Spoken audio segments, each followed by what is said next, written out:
Everything's looking great. Fantastic. Welcome back, everybody, to Live on Slow Mode. This is our 57th live stream. Thank y'all for tuning in this evening, wherever you are tuned in from, whether it's presently or in the future. If you haven't done so already, make sure y'all hit that subscribe button. We have restart goal at arriving at 1,000 subscribers, so give our, I don't think it's gonna show on this page. No. Well, we made a 1,000 celebratory video, just highlighted right here. Give this a view. It goes over about our future content we plan to release and future events that we plan to incorporate with our channel and our business. The topic of today for this evening is they mock African Moorish / Black history and hide their shame. We're gonna get into it in this live stream. We're gonna give a couple of references and citations so that you all can do your own research and come to your own, I guess, possibly hypothesis or conclusion, but we'll see. So make sure you hit this subscribe button. We live stream every Wednesday, 8 p.m. Central Standard Time. And yes, let us get to the topic at hand. So, what is this shame that I'm talking about? How they mock African Moorish or Black history and hide their shame. Well, you all may have been taught wherever you've received your education, depending on where that is, but in the Western Hemisphere or Western colonial educational system, growing up, in our history classes, at least from my experience, I was taught that the Moors brought the bath to Europe, brought soap to Europe during the Moorish conquests of the Iberian Peninsula, or the starting of Andalus or Andalusia. So this is taking place during the 8th century AD, or Common Era. So this is taught in our history classes this is taught to the so-called black people in the Western Hemisphere as a part of the educational system and the brainwashing that has been taking place in the Western Hemisphere for the past couple of centuries. So we're gonna get into it. We're gonna break this down so that a 5-year-old can understand this simply, if that's possible, or try and give layman's examples, because understanding this is very difficult and there's a lot of deception and counter operation going on while the truth is being revealed. So my point on that was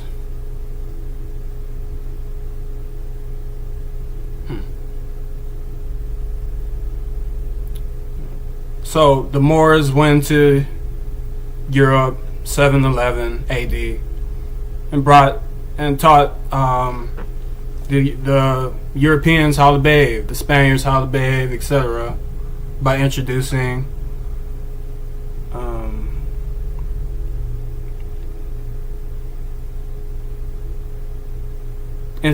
soap into Europe. Let me put on some music. One moment.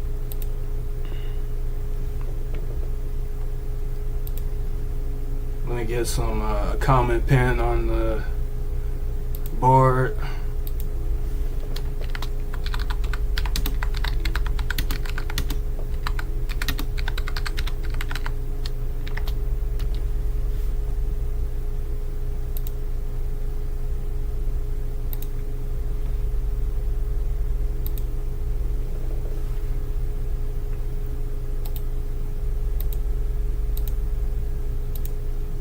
Oh damn, I think I deleted it. Oh no.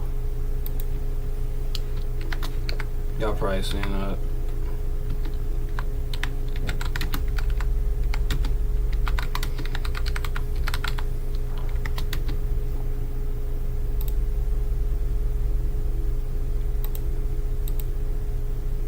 There we go. We're getting everything together.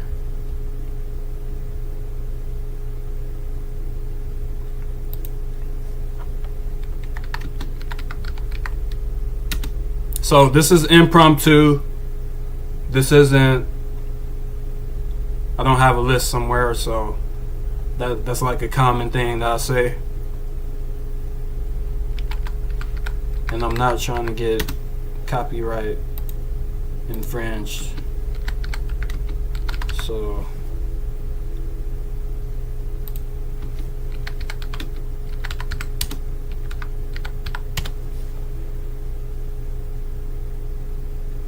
but yeah, we're gonna get to the actual truth. So stay tuned.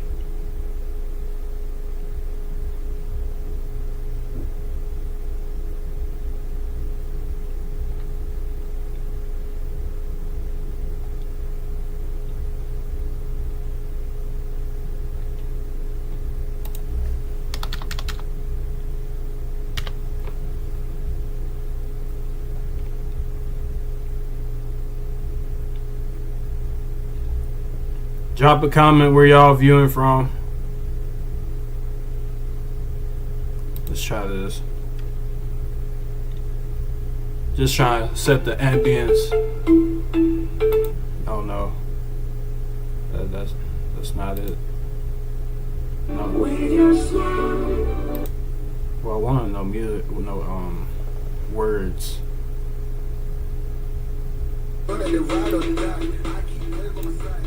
I can't do that. Let me give y'all, let's get into it. So I think first we're gonna look at Golden Age of the Moor by Ivan Van Sertima.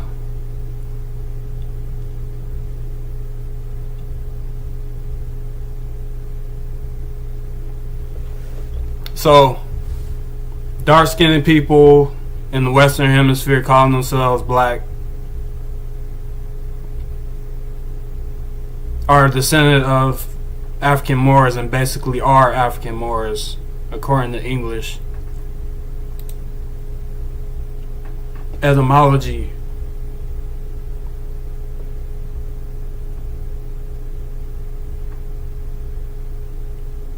So, the shame. This is just only a bit of the shame. So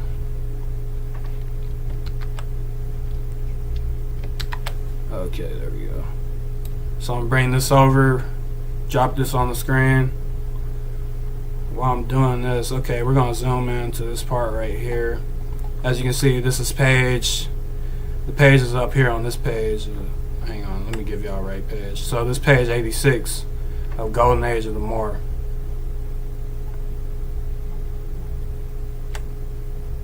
Let me move out the way.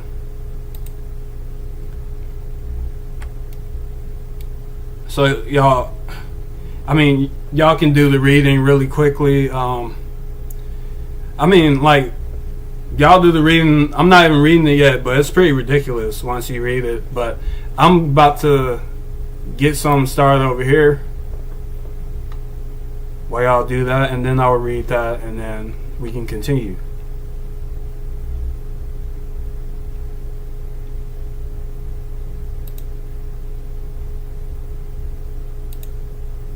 See, I don't want no royalty.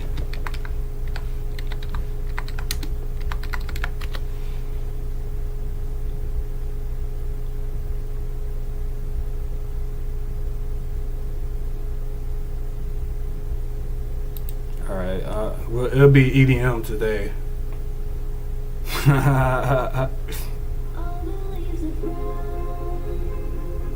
Let me skip to the part so y'all don't recognize it.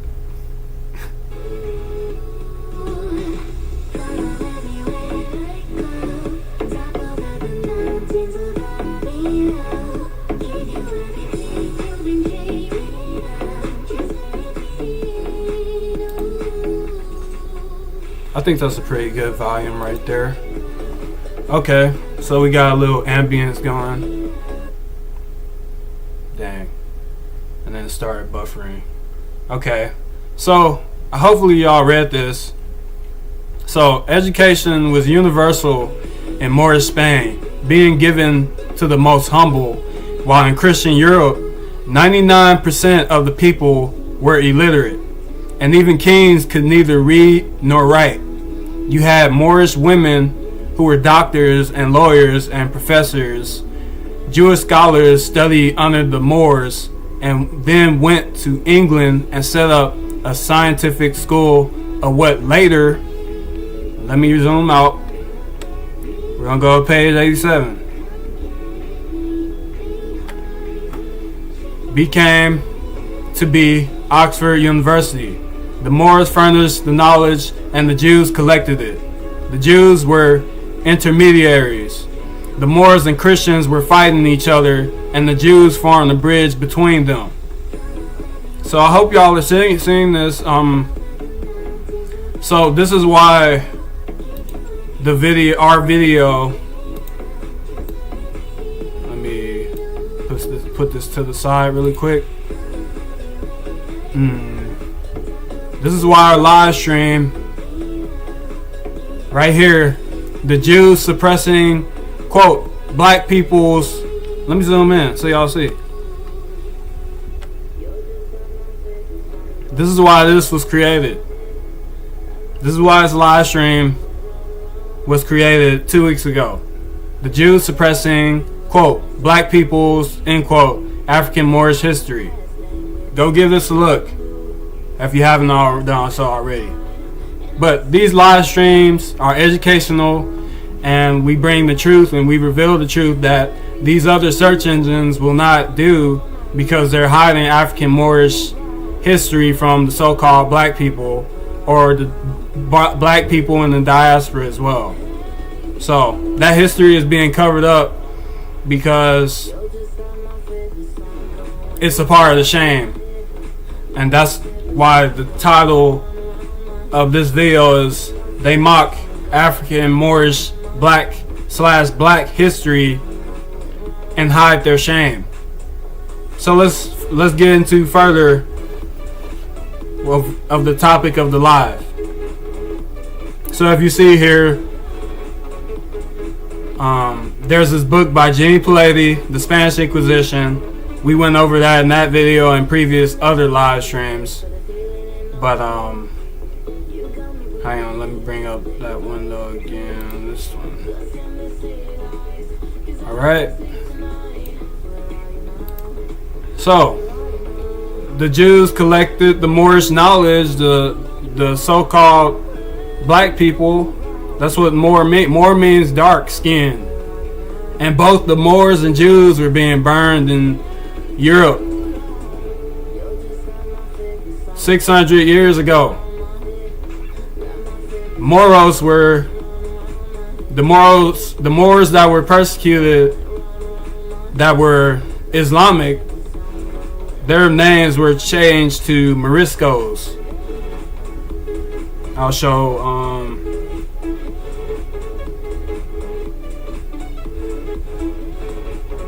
show the book, The Spanish Inquisition. James Levy. Give me one moment.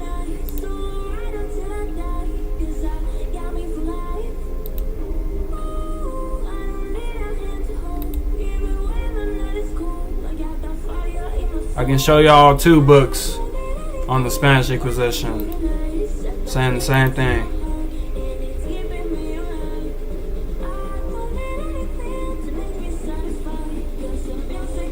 Possibly even 3, 4, or 5, possibly.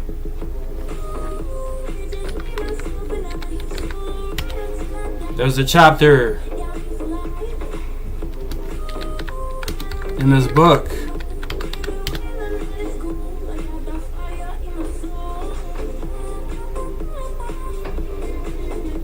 or a section that goes over the Moriscos and Morenos. Morenos were just Jewish converted Christians.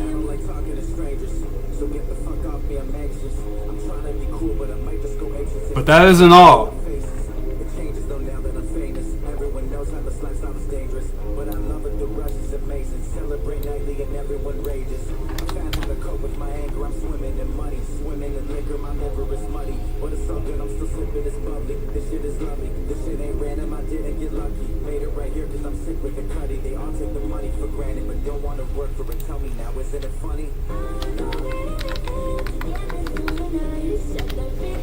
Looking for the page. I'm gonna change the screen over here now so y'all can see what I'm doing.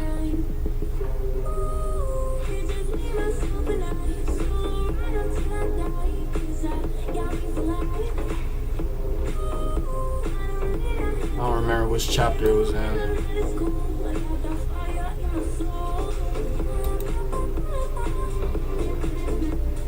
James Play, that's the name of the book. There's 3 volumes in this book.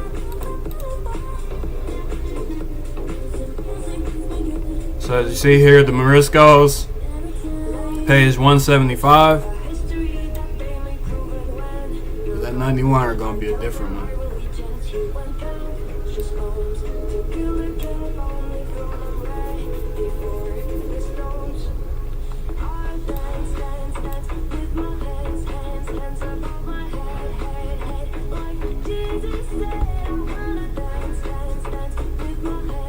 Music cool?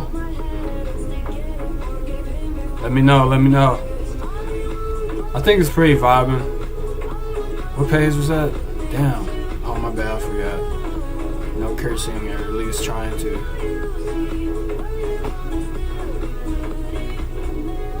Okay. 175, right? Yeah, the Moriscos. So, the Moriscos, chapter 11. Meanwhile, Ferdinand, I'm just reading a little bit.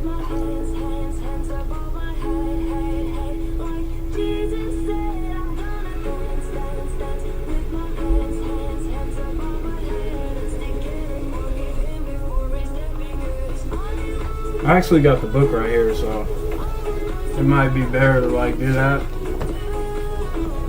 So, got the book right here, so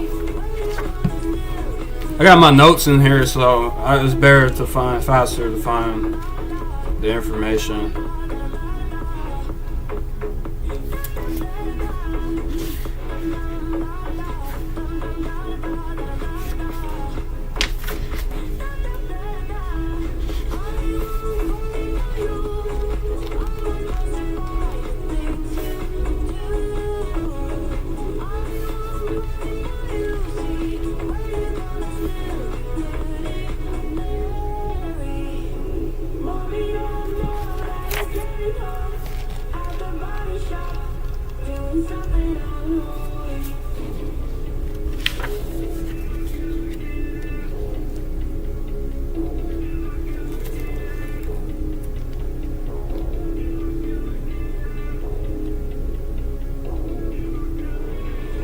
Okay, it's in the growth of the Spanish Inquisition. So the second volume, page 92.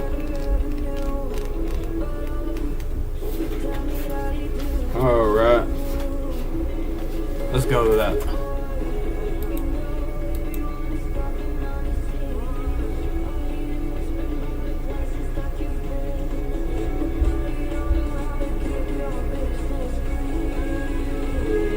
What page is that? Alright, so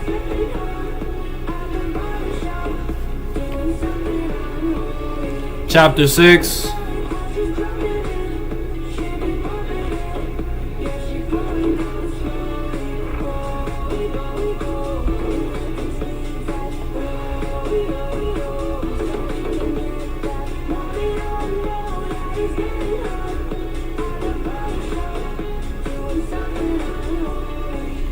So the shame of how they mock African Moorish / black history, it can be traced back 500, 600 years ago, before slavery. This is tied to slavery for the dark-skinned people in the Western Hemisphere and in the diaspora calling themselves black, identifying with the adjective black. Morenos and Moriscos. We're gonna read. Y'all probably reading it, but I'm gonna start right here. Up to this point, the victims. Hang on, let me zoom in for y'all.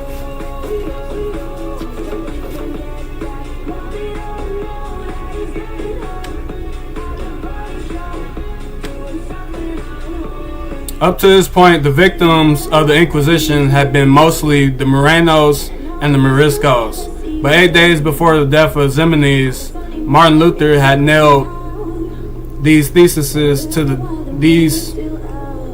a church door in Wittenberg, in addition to Jews and Moors who had been baptized and were suspected of returning to the faith of their fathers. Victims were to be discovered among those who embraced Lutheranism. So, although there had been a general exodus of Jews in 1492, this unfortunate race still provided a majority of the victims for auto de fe's. The auto de fe's are these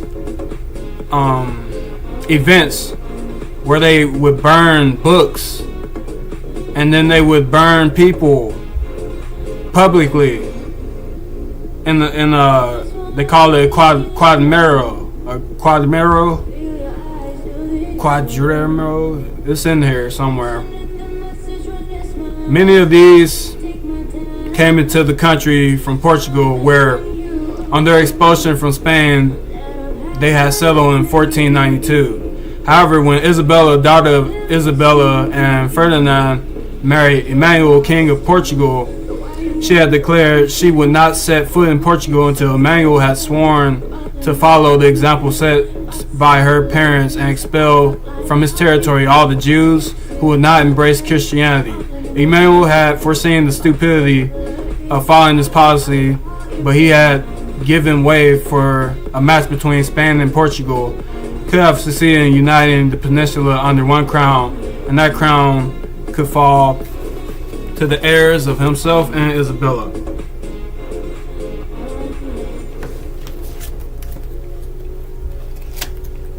Bear with me one moment.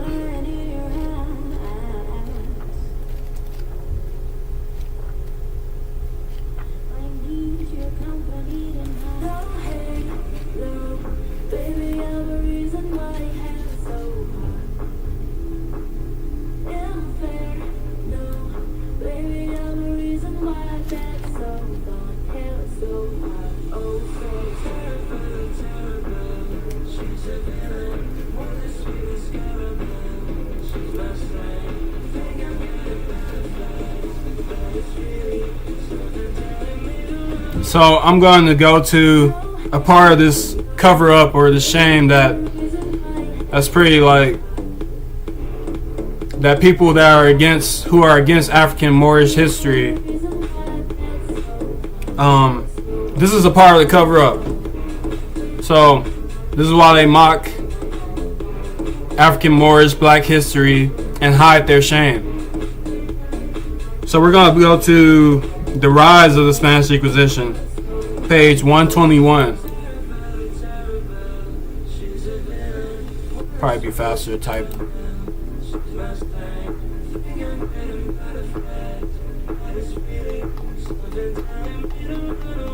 Not sure. I've never tried this way before. I have. It's really slow.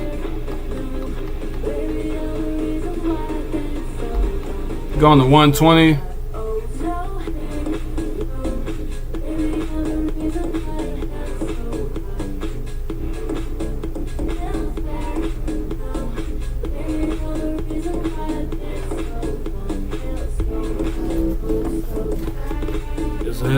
Okay, dang, got 12 more pages to go.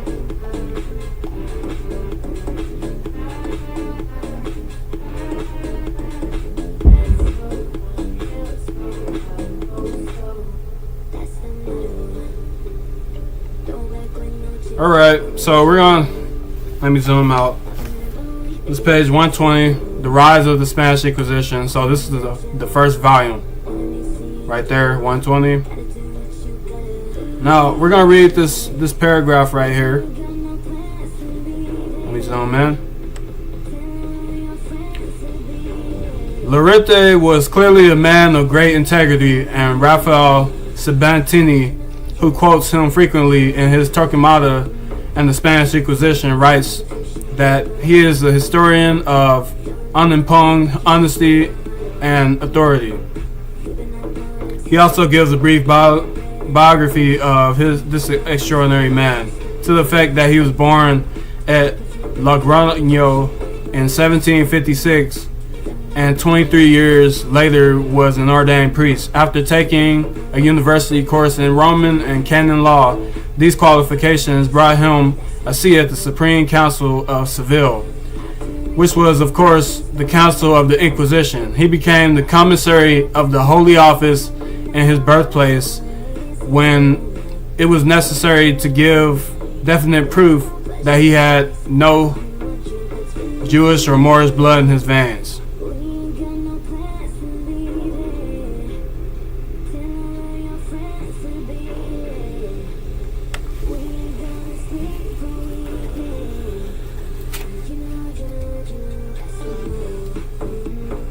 So it's against dark-skinned people.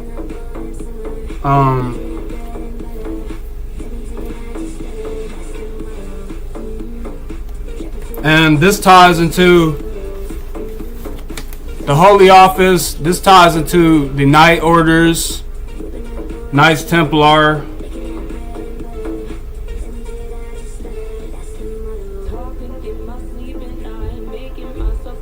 I can't pull up that book right now. Unfortunately, I don't have it at the moment. But I was gonna pull up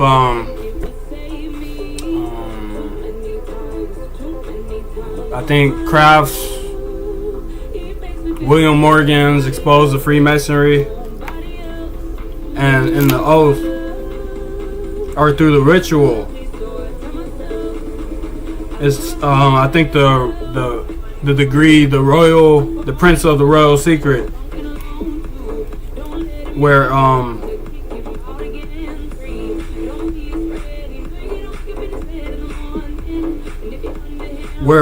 they're talking about the Saracens, who are also considered Moors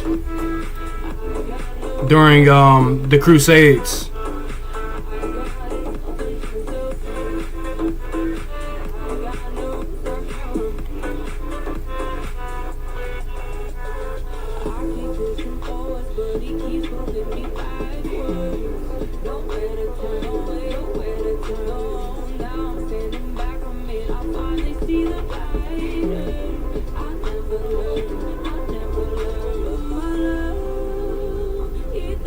This is a big book.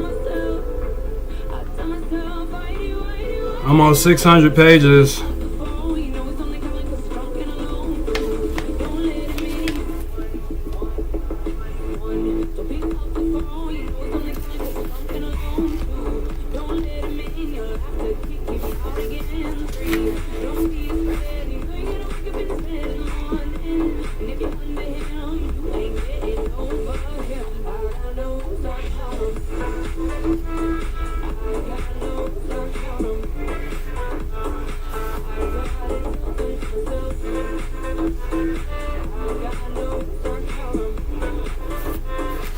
So let's go back to the growth of the Inquisition.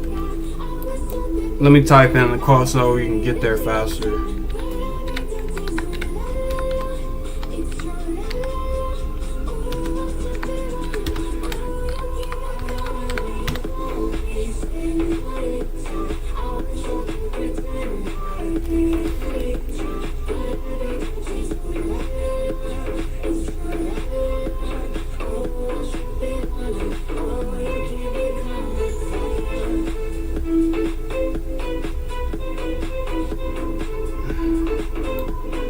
This might pose a problem.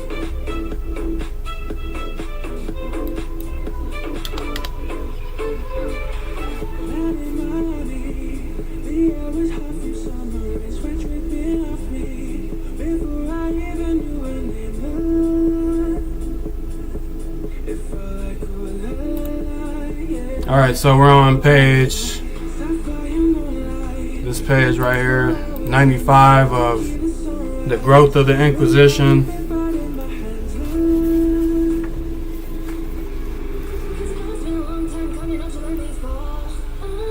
So we're going to start right here.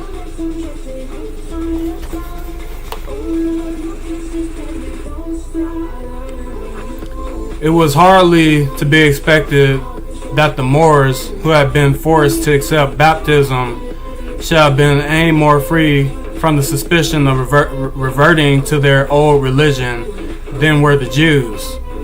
The zealous officers of the Inquisition needed victims, and the Moriscos provided as productive a source as did the Morenos. In 1526, certain descendants of the old kings of Granada approached Charles and asked his help against the officials of Granada, who ill-treated them and their kind in direct opposition to the treaty which had been signed at the time of the surrender of Granada. This step was the worst the Moriscos could have taken, for the commission which Charles had set up to look into the matters, and which was led by the Bishop of Cadiz, reported to Charles that the attention of the Inquisition should immediately be turned on Granada. In spite of past promises, the Inquisition was installed in that town. The familiar pattern began to take shape, beginning with the term of grace for all those who would come forward voluntarily to confess their heresy. People were now urged to commence spying on one another. It was not necessary for Moriscos to perform actions which obviously proclaimed them to be Mohammedans, such as observing the fast of Ramadan or circumcising their children, praying with faces turned to the east, or indulging in baths. They could be condemned for abstaining from eating pork and drinking of wine, or staining their nails with henna, or singing Moorish songs, dancing Moorish dances, refusing to eat animals which had died a natural death, or even because of the way they slaughtered animals for food. These customs were listed for the use of the inquisitors and those who must spy for them. New laws were made for the Moriscos. They must leave their doors open when they were celebrating weddings on feast days, so that at any moment a spy could mingle with them to discover if they were following any custom which would make it necessary for them to be brought before the inquisitors. There must be no wearing of Moorish garments. Arabic must not be taught or used. At every birth, a Christian midwife must be in attendance. And we can just go on and on. This is a part of the shame, the ruthlessness that they were placing on people with dark skin. So now, in the year 2026 AD, or Common Era, the so-called black people, or people calling themselves black, or the people that are direct descendants from slaves, they're not told this pre-transatlantic slave history, which is the same history as human history, which is the same name as the dark-skinned people calling themselves black in the year 2026 AD, or Common Era. They're not telling them the African Moorish history. They're not telling them that the Christians and the Catholics were burning the African Moors and the Jews in Spain and throughout Europe. They're not telling you this. They're only telling you the transatlantic slave trade. They're not telling you, as Brother Abdullah El Talib Mosey Bey would say in his book Moors and Masonry Part 1, that there were Barbary wars taking place during all of this, before the transatlantic slave trade and during the transatlantic slave trade. The Barbary wars were taking place. So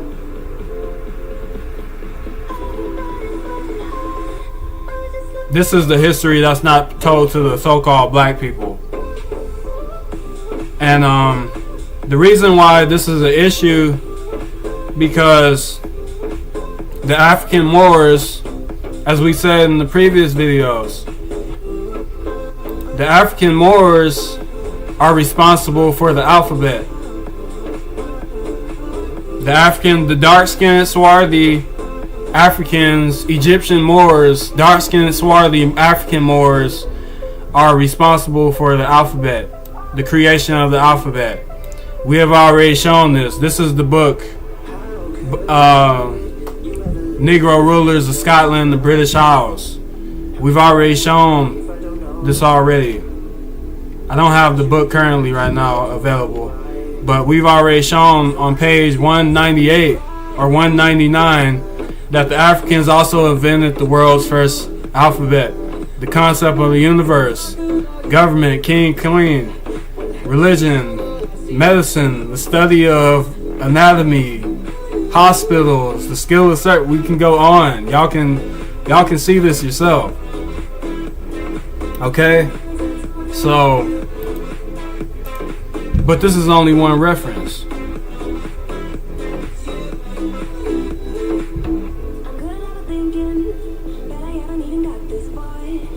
I'll show another reference. Give me a moment.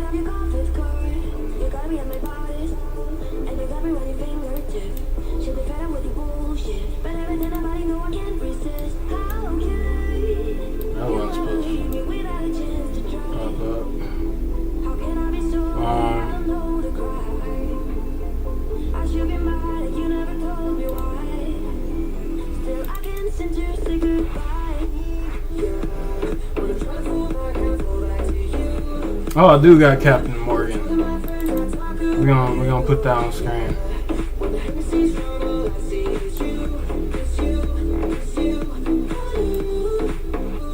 All right, so this is the book that I was talking about earlier.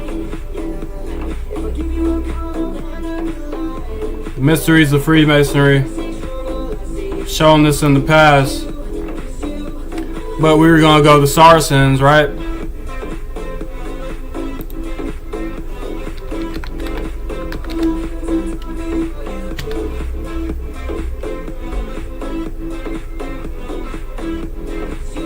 So like I said earlier, this is the Prince of the Royal Secret.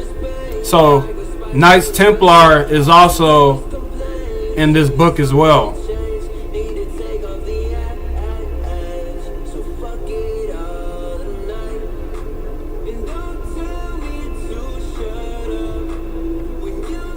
As y'all see here on page 210, we just showed the name of it. So, charge addressed to the candidate. This is during the ritual of the Royal Prince of the Royal Secret. So it says here, my dear brother, the Saracens have taken possession of the Holy Land. Those who were engaged in the Crusades, not being able to expel them, agreed with Godfrey de Bouillon, the conductor and chief of the Crusades, to veil the mysteries of religion under emblems. Y'all see it here? By which they would be able to maintain devotion of the soldier and to protect themselves from the incursion of those who were their enemies. For example, of the scriptures, the style in which is figurative. Those zealous brethren chose Solomon's temple for their model. This building has strong allusions to the Christian church since that period. Masons, have been known by the name of master architect, and they have employed themselves in improving the law of that admirable master. From hence, it appears that the mysteries of the craft are the mysteries of religion. Those brethren were careful not to entrust this important secret to any whose discretion they had not proved. For this reason, they invented different degrees to try those who entered among them. Different degrees, different passwords, etc. So, I think this is continued from them. And only give them some symbolical secrets without explanation, to prevent treachery and to make themselves known only to each other. For this purpose, it was resolved to use different signs, words, and tokens in every degree, by which they would be secured against Cowans and Saracens. You see here? This is page 211. Cowans and Saracens. Now what are these? Let's put it in Google, what are Cowans and Saracens?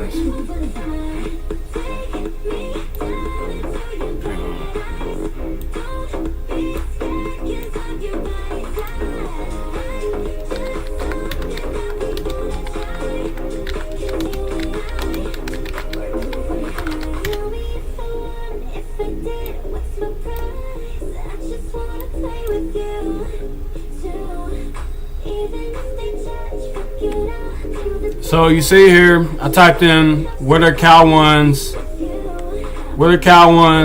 and Saracens, right? Hang on, let me put it over here. I don't know what I did.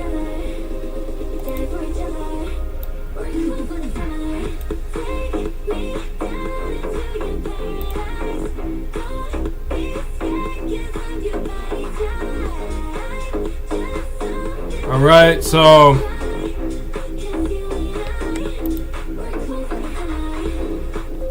this is the window that we were watching, that we were reading the book out of, if y'all can see that clearly. If my head is in the way. Okay, so my head is a little bit in the way. Let me move it out the way. For this purpose, it was resolved to use different signs, words, and tokens in every degree by which they would be secured against Cowans and Saracens. Now, what are the Saracens? What are Cowans? What are we talking about here? Why is there a secret? So, Cowans and Saracens are terms from entirely different contexts, with Cowan primarily used in Scottish/Masonic terminology, and Saracen used historically to describe Middle Eastern peoples and in modern rugby. Huh? So you got Cowans, Freemason definition. A Cowan is a person who attempts to act as a Mason, e.g. learn the secrets of Freemasonry, without having been properly initiated, trained, or authorized. Origin: the term originated in Scotland, where it historically referred to an untrained worker or a, quote, dry dicker, end quote. Someone who builds stone walls without mortar. Meaning, it is often used in masonry to mean an intruder or, quote, clandestine, end quote. Mason, sometimes likened to a, quote, scab, end quote, in the labor union. Saracens, Historical definition. Originally the term used by the ancient Greeks and Romans to describe nomadic Arab tribes in the Sinai Peninsula and surrounding regions. Medieval usage. During medieval ages, Europeans used Saracen, end quote, to refer broadly to Muslims, specifically Arabs and Berbers. You see here, specifically Arabs and Berbers, Saracen, who opposed the Crusades. Modern context, and it is the name of the English professional rugby union team, Saracens FC, based in North London. Okay, so let's go to the book. Since Google isn't telling the truth here, and I said this earlier in the video, let's go to an actual book that's 150 years old, and see what they have to say about the matter of Saracen. So, I'm bringing up the book, Ancient and Modern Britons, Volume 1. I can go to the first page because we haven't got started yet.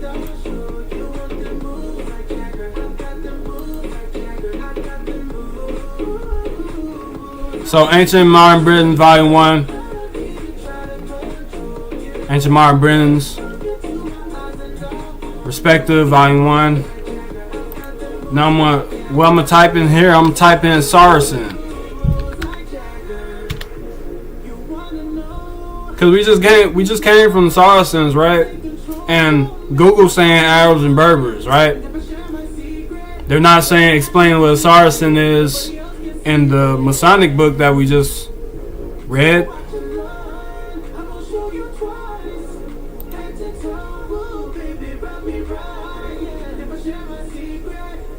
So I'm just picking random. The first thing I see, I might browse around and look and see.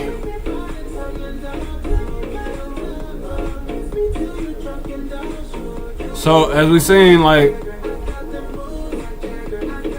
we can go over the Crusades, but that's a part of the shame too, because they killed a lot of Jews in Jerusalem.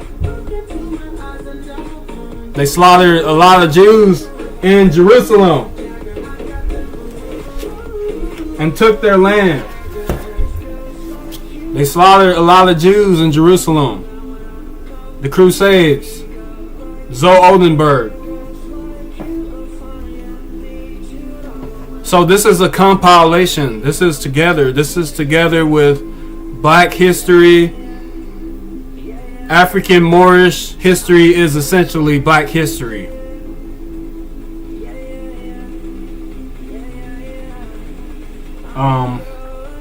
I want to go. I can show this actually. I'll read a little bit here. So this is page 203 regarding the gypsies. I'll read some of this. I wanted to show some of this, like a Moor or Saracen. So,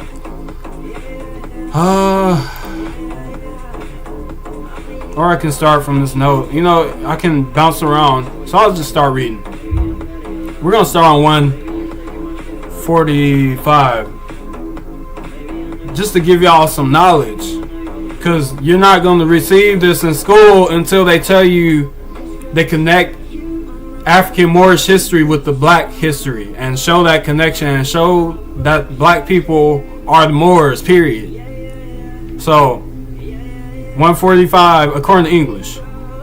Quote, the Tartar gypsies who wander about everywhere doing great damage to people by their lies, thefts, and witchcraft shall be taken into custody by every magistrate. End quote. That's from the previous page. Long mans. So scratch that. Or y'all probably can read it yourselves. Their qualities and attributes everywhere the same. Quote, sorcerers and famous rogues, end quote, at Constantinople in the 11th century jugglers and minstrels and mountebanks during the Middle Ages, Tessie John of Rampane, wrestlers and prize fighters in the 14th century of Samarkand in the reign of James II of Scotland. They come under the heading of sorners, forcible obtruders, fancy fools, vagabonds, outliers, masterful beggars, bards, strolling rhymers, and such like runners about, end quote. So we got this note here. We're going to go here. Simpson's, quote, History of the Gypsies, end quote. Page 99. The name of Bard is now a common surname in Scotland and argues gypsy blood. So also is Card, another name for this people, signifying, quote, tinker, end quote, or, quote, smith, end quote. And their descendants, whether known as such or not, still practice some of these crafts. Their, quote, witchcraft is referred to over and over again. Whew. Scott has an incident of a gypsy who, quote, exercised his glamour over a number of people at Haddington, end quote. Once upon a time, while it is still said of the followers of the famous Johnny Fa, who carried off the Countess of Callisis, quote, as soon as they saw her Wilfard face, they coosed their glamour over her, end quote. So this is Old English. But under the name, quote, gypsies, end quote, we are accustomed to regard them as vagabonds, fortune tellers, tinklers, basket makers, and such like. When they are strolling jugglers, we call them so, and not gypsies. When our prize fighters, they show a faint trace of their origin in the long, black side locks. They are nevertheless, quote, prize fighters, end quote, and nothing else. This arises from the fact that by a long lapse of time, this or that calling may have gradually drifted in the hands of a different race from those who first practice it, although they unconsciously keep up the usage of their predecessors. So you have here this note, thus a mountebank or a prize fighter or a tinker need not have a drop of the black, quote, Saracen, end quote, blood in his veins. So this is black blood. You're seeing it right here. Black Saracen blood in his veins, right? Y'all saying this is 100 years, this is 150 years ago. Now, let me bring this back up. This book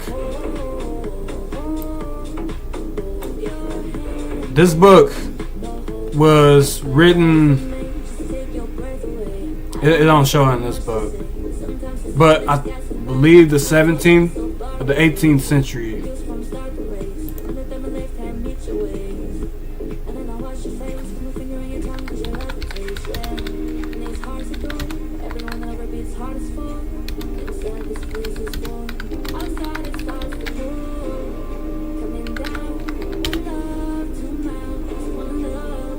Oh, never mind. Well, that's illustrations of Freemasonry. I don't possess the physical copy of this book. Okay. So back to my point. Saracens being, so these signs, different signs, words, tokens, being hidden from people inquiring about this information, period. These rituals, their signs and symbols, tokens, etc. Are termed Cowans, right here.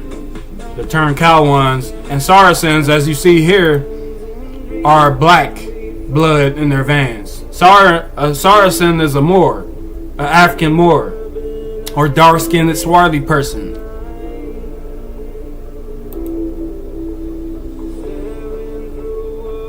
Page 238. Well, I'm gonna start up here. I'm gonna start 237. Ancient Modern Britons. So it may be remembered that the Black Douglases of 1455 are not only styled, quote, Moors, end quote, in local tradition, but also, quote, Saracens.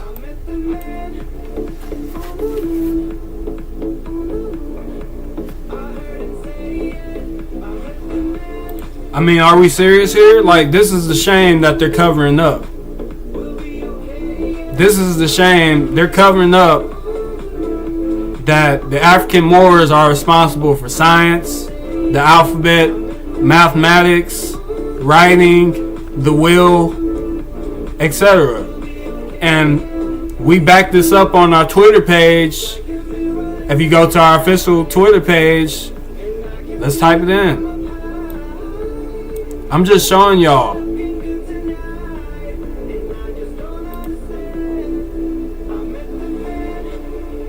Hang on one moment for me. Make sure y'all subscribe, man. We just reached 1,000 subscribers. We need to get that watch time up. So make sure y'all play all on our live videos and our slow-mo portals.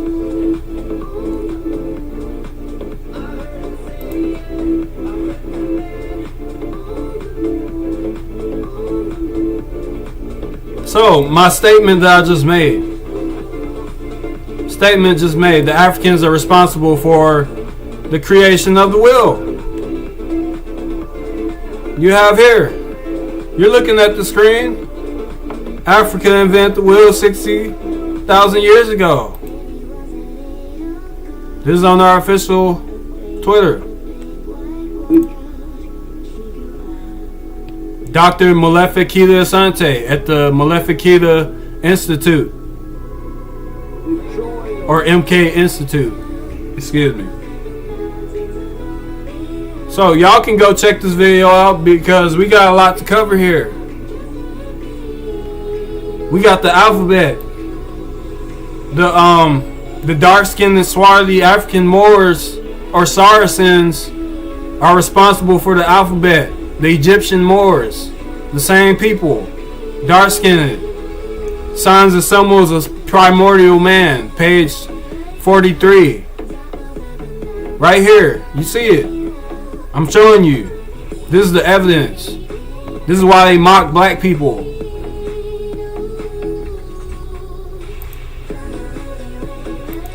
They're using your science.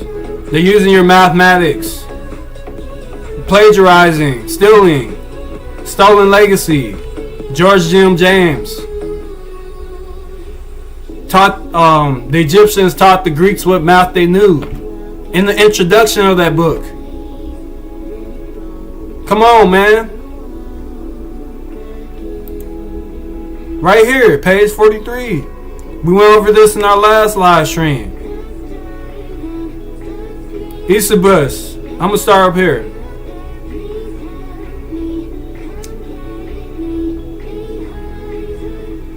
I'll start here. So pages 295 and 298, quote, the Mediterranean races, end quote, by Sergi, show some of the alphabetical signs found encased in clay vessels and collected by De Morgan, which may be compared with those discovered in the Eastern Mediterranean by Mr. Evans as Cretan, Mycenaean, and or Aegean, and therefore, of course, pre-Phoenician.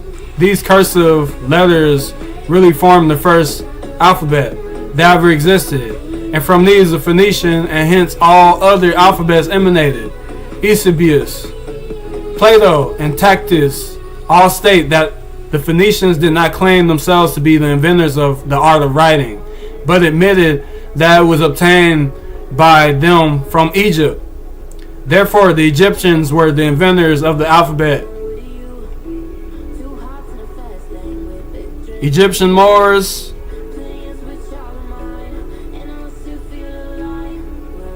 hang on. Saracens. This is the same Saracens that the Masons and the Knight Orders are taking oaths against, while they hide their secrets against them, hide their shame. That's really what it is. circumnavigating, junior warden, senior warden, great architect in the east. Cardinal directions come from Africa. The cardinal directions come from Africa, period.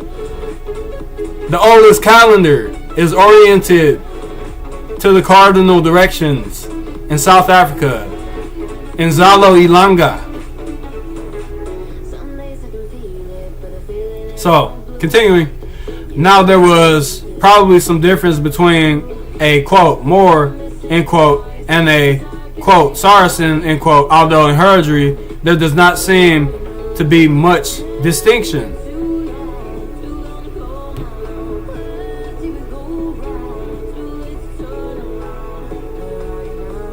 So he goes on further to say, like, I'll just read it. I don't have nothing to hide here. So Algerine, I don't have nothing to hide. I don't have no shame to hide. But we haven't even gone over all the topics that we plan to do. So I probably got another hour, probably 2 hours to cover. But we're going to continue. The Algerine pirates who made occasional descents upon our coast were probably the latest wearers of this title.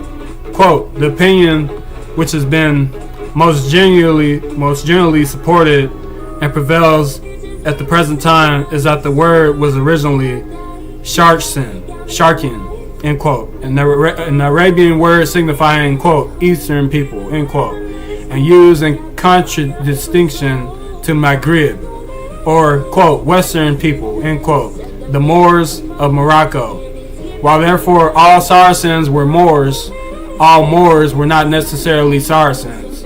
But at any rate, the term Saracen, end quote, or quote, Saracen, end quote, has been applied to the piratical invaders of this country from a very early period. This fact is one which modern writers generally appear to have overlooked. This is a part of the deception and the cover-up. So even during this time, it was being covered up. It was also been applied to on the continent to various races, one of which the article quoted in the Encyclopedia Britannica identifies with gypsies, so that when the Scots or gypsies of the borders were distinguished by the Saracenic symbols of crescents and stars, such symbols were quite in accordance with their supposed descendants from such Saracens and Moors as the Scots and Picts of Galloway. It is necessary, however, to defer to another chapter the consideration of such people under the designation of Saracens. Same people I ain't showed y'all, but y'all also have to take into account the shame that, oh, my pile of books almost fell.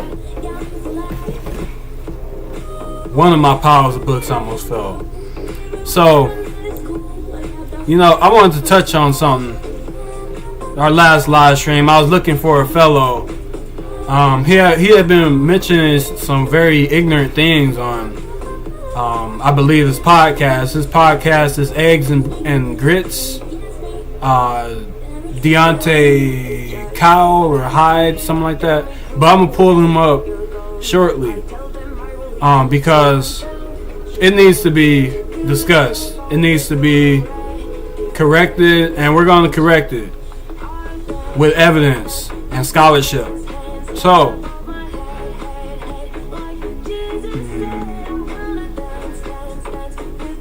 where's I at?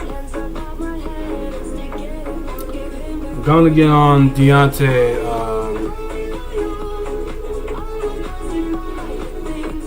So we already showed the connection.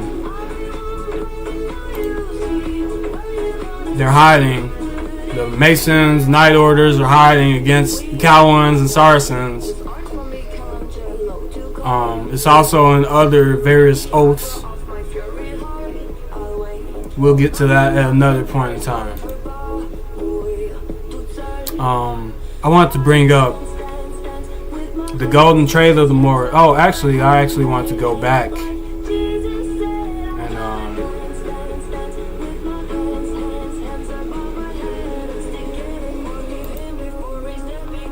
I want to go back here. Golden age of the Moor.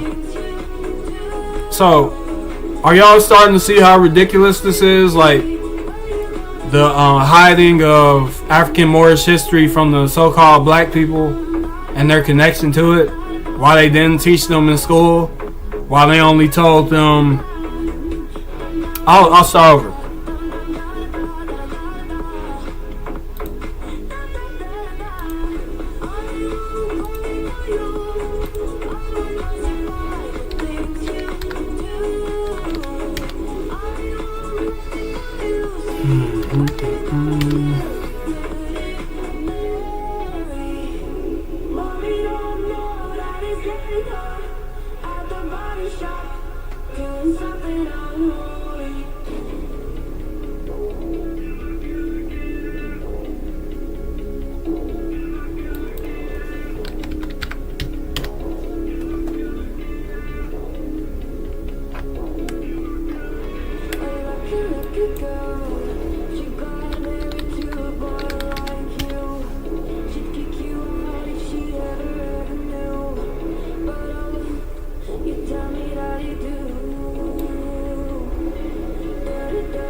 I'm just gonna read a little bit to add on what I want to say.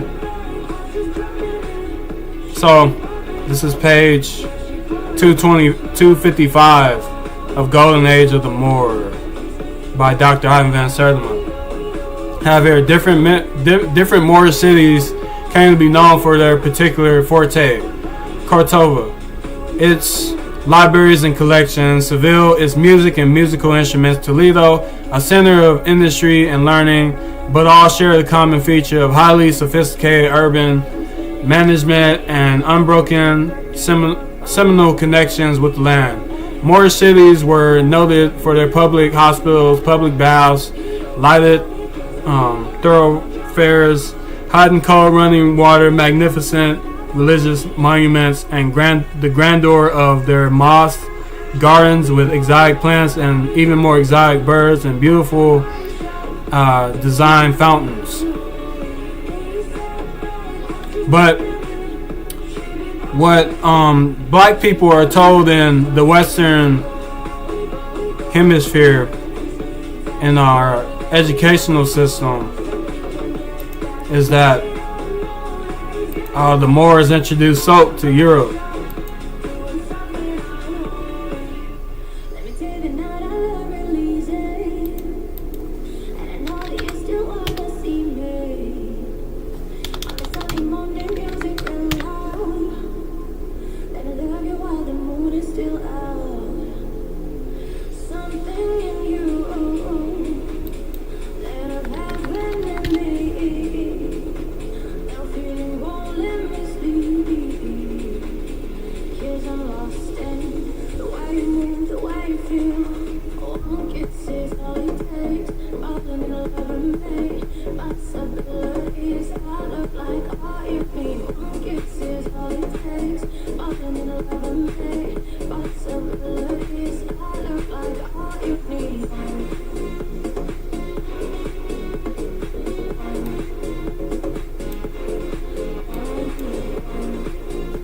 I'm currently looking at the book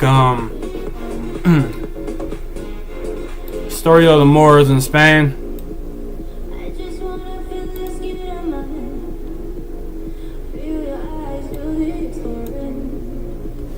Haven't found what I'm looking for.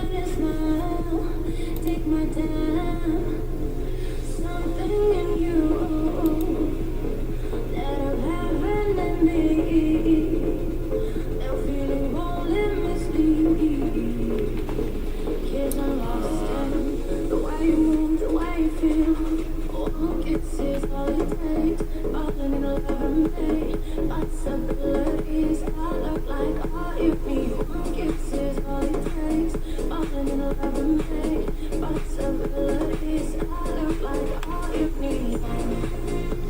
So here's a little bit.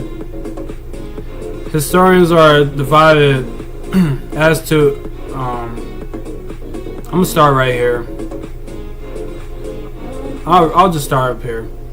This is page 131.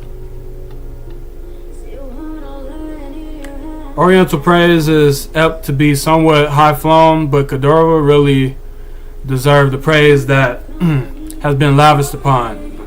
In this present state, it is impossible to form any conception of the extent of the beauty of old Moorish capital in the days of the great Caliph. Its narrow streets of whitewashed houses convey but a faint expression of its most magnificent extent. The palace Alcazar is in decay, and its ruins are used for the vile purpose of a prison. The bridge still pans the Guadalquivir. I don't know if I'm pronouncing it right. Or Guadalupe, I don't know. However, and the noble mosque of the first Umayyad is still the wonder of delight of travelers. But in the time of Abdurrahman III, or perhaps a little later when the great minister added a new bar, it was at its best. Historians are divided as to the extents, but at length of at least 10 miles seems to be the most probable dimension. The banks of the Guadalquivir were bright with marble houses, mosques, and gardens in which the rarest flowers and trees of other countries were carefully cultivated, and the Arabs introduced their system of irrigation, which the Spaniards, both before and since, have never equaled. So as you see, like, the science of irrigation, we all know that comes from ancient Africa.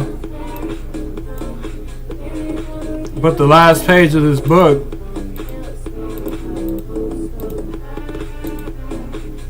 the inventions of that the Moors left. Well, so I'll start from a bit of this. The Moors were banished for a while. Christian Spain shone like the moon with the borrowed light, and then came to the eclipse. And in the darkness, Spain has groveled ever since. The true memorial of the Moors is seen in desolate tracts of utter barrenness, where once the Muslim grew luxuriant vines and olives and yellow ears of corn in the stupid, arrogant population, where once wit and learning flourished, in the general stagnation and degradation of a people which has hopelessly fallen in the scale of the nations and has deserved this humiliation. So this is a part of the shame.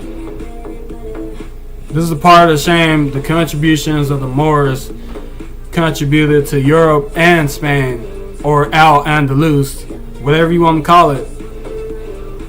Their contributions to Europe and the rest of the world, because we're still using the science that's handed down. We're still using so-called algebra. I don't know if it's in this book, but it's a lot of BS that we have to I probably spell that wrong.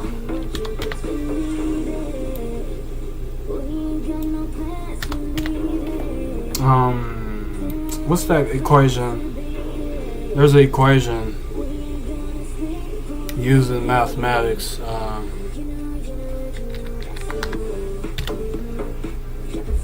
I'm trying to look for the page.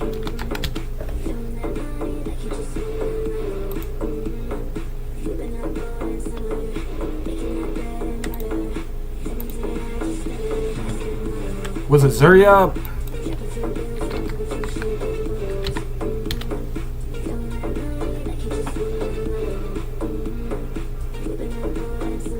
Zuryab was the musician, and he also introduced wearing different clothing during different times of years.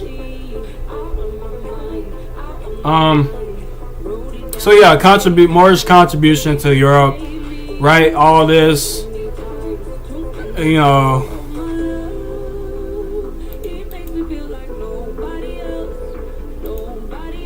Mathematics, astronomy, and botany, history, philosophy, and jurisprudence were to be mastered in Spain and Spain alone. Hey man, it's right here. This is 150 years ago. So, now the guy that I wanted to talk about, moving on, I just showed the connection. Well, actually, let's go a little further before we jump to that, because this is important too, and it's to connect all of what we put together here. So give me one moment. We're gonna go to the book, The Golden Trade of the Moors.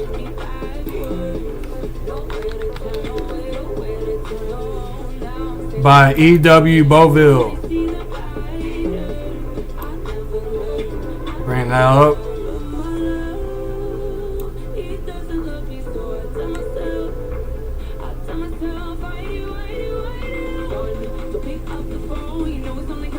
So y'all see this screen?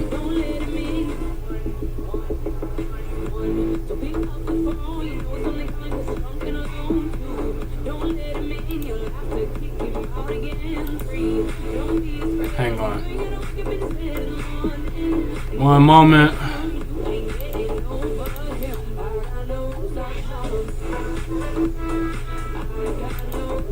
Trying to see something real quick.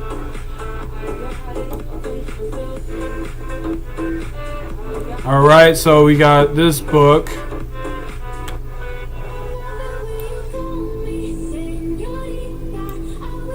We're gonna talk more about the shame that's being covered up.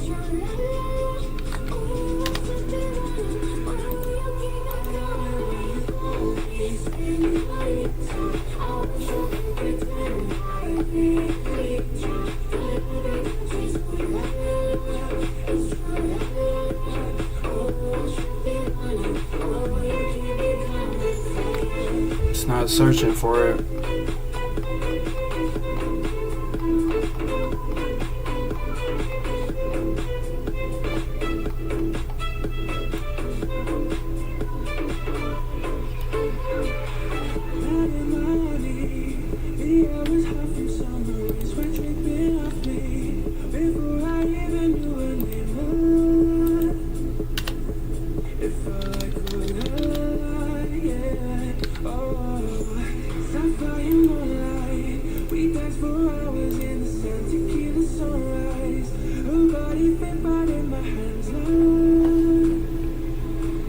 And this all ties back into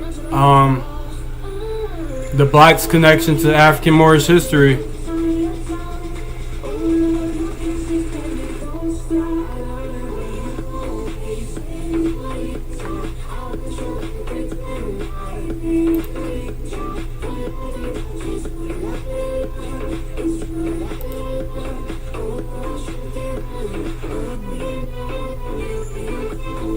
Oh, ignorant, I'm sorry.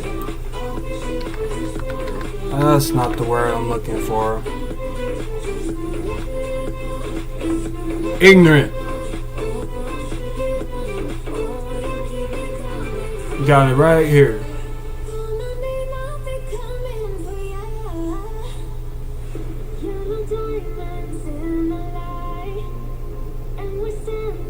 So this is page 120 of Golden Trade of the Moors by E.W. Boville. He was an Arabic soldier. So I'm gonna read this. Although the 15th century, hang on, I'm gonna get this real big for you. So, although the 15th century, which is the 1400s AD, or Common Era, saw great advance in knowledge of the coast of Africa, at its close, Christian Europe was almost as ignorant as ever about the interior. Moreover, it was less interested. the discovery of America and the opening of Cape route to India had revealed so vast a field for overseas enterprise and such stores of untapped wealth that Africa came near to being forgotten. Okay, so Christian Europe was illiterate. We already showed this with Dr. Ivan Van Sertima. 99% illiterate, right? We just showed this. So not only were they... Hold up. Listen to me. Not only were they ignorant of the interior of Africa. We had just shown that. Hold up.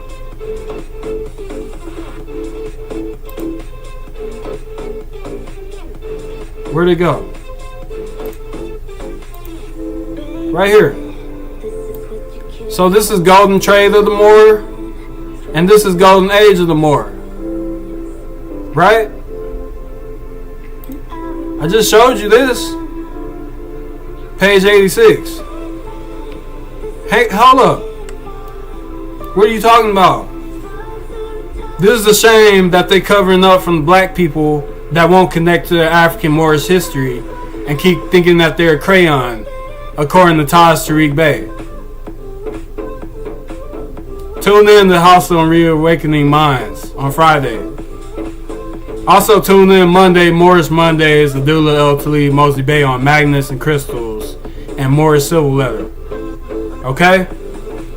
So you got here, education was universal in Moorish Spain, being given to the most humble, while in Christian Europe, 99% of the people were illiterate. And even kings could neither read nor write. You had Moorish women who were doctors and lawyers and professors. Jewish scholars studied under the Moors and went to England and set up a scientific school of what later, we went over this. Hang on. It's not letting me, okay. What later came to be Oxford University. The Moors furnished the knowledge and collected it, and the Jews collected it. The Jews were intermediaries. The Moors and Christians were fighting each other, and the Jews formed a bridge between them. So look, 99% illiterate. Christian Europe, look. This is what I'm talking about. Like, why aren't these podcasters saying this? Oh, they all for black FBA, ADOS, and all this. Why aren't they saying this? Why aren't they connecting the African Moorish history? It's right here.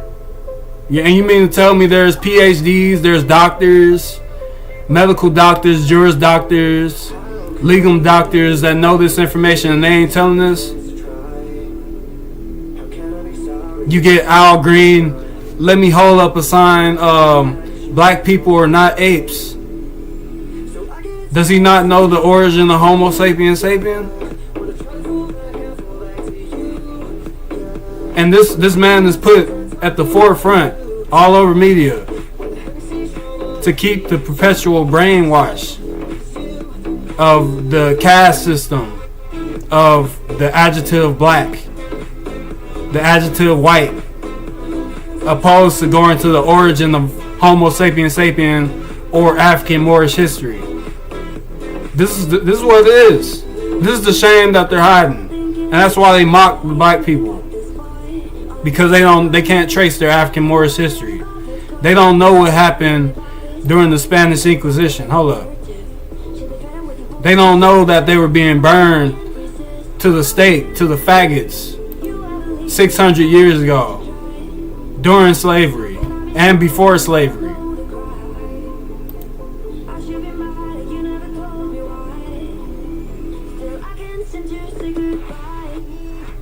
Burned to the stake. The Moors. Burn to the faggots.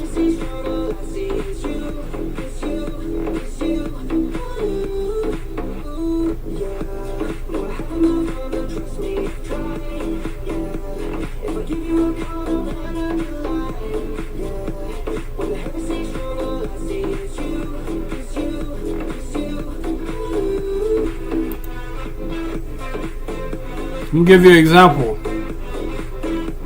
This Queen Mary the First, very brutal woman. So this is the growth of the Spanish Inquisition. This is the second volume, page 128 of Jean Palady, Spanish Inquisition, its rise, growth, and end. We're gonna start here. Hooper was taken to the Gloucester and burned near the cathedral. He too was offered pardon if he would recant, and he too refused it. He suffered dreadfully, for the faggots were sparse and green and would not burn easily, and the fire only reached the lower part of his body because of the direction in which the wind blew. He called for more and more fire, and at length gunpowder was brought. He suffered for a most acute agony for 3/4 of an hour, and it is recorded that in the crowds who watched him die, there was much weeping and lamentation. This is what they were doing, people. This is what they were doing to the Moors, Moriscos, Morenos, Jews, heretics. Look. This is the growth. Page 150. Mystics and the Inquisition. So y'all know our business. We teach. We give mysticism through ancient African Moorish mysticism that's responsible for civilization as we know it. Okay? So, remember what we were saying earlier? Christian Europe, 99%. Other people were illiterate. Hang on. Where the other, Golden age of the Moor right here. Golden trade of the Moor right here. Although the 15th century saw a great advance in knowledge of the coast of Africa, at its close, Christian Europe was almost as ignorant as ever about the interior. Moreover, it was less interested. I got two references here. I'm going to show you a third one. Because you got these FBA members, these ALOS members, these Moorish Science Temple members, and etc., and Nation of Islam members. They're not saying what happened 500, 600 years ago to the same people with the same complexion who are the descendants, who are the ancestors of black people, who were taken from the continent of Africa and brought over during the transatlantic slave trade. Some of those people. But not only were there Moors in the Eastern Hemisphere, there were Moors in the Western Hemisphere too. Moor simply means dark skin according to English. They were illiterate. They were illiterate during medieval times. Christian Europe was 99% of the people were illiterate. So they had scholars like Shakespeare. Hang on. Let me bring up another book. Introduction to African Civilizations. John G. Jackson. Why these Moorish Science Temple members not telling me all this? Why they... Okay, you're wearing the fez. That's cool. That's an African headdress, right? Montezuma had a Moorish headdress. Peabody Museum of Ethnology and Archaeology and Ethnology. We always covered this. Standard and headdress.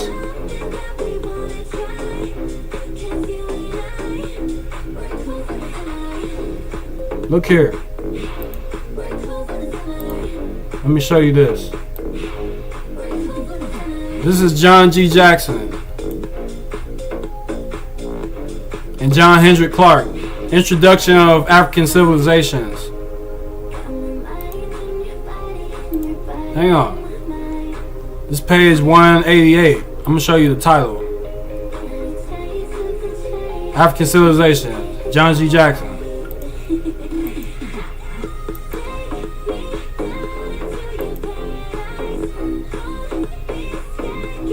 Copyright 1970. Right?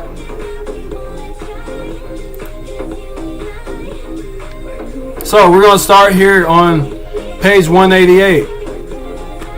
Alright? Are y'all paying attention?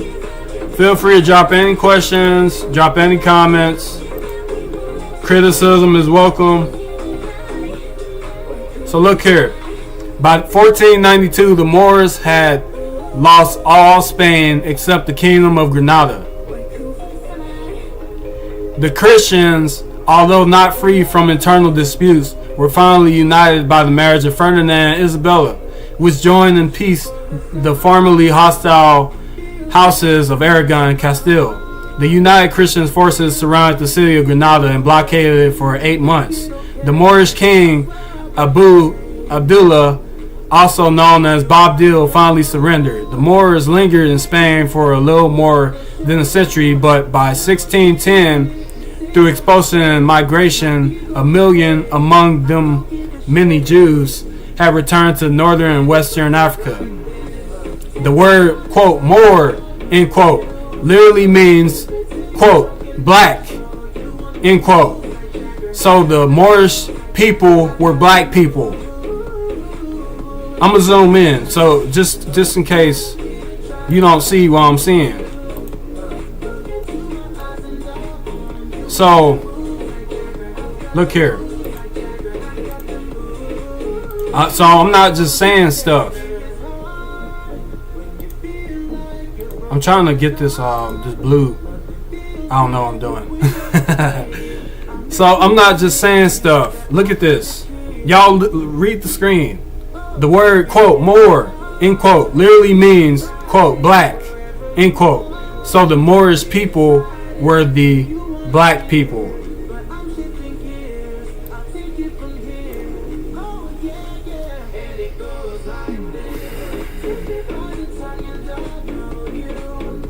They're the same as the Saracens. Remember we were talking Saracens, right? Saracens, Kawan, Saracens against keep the different signs, words, tokens, every degree by which would be secured against Kaowans and Saracens, right? We have it here. More black people, let's go to ancient modern Britons. Hold up.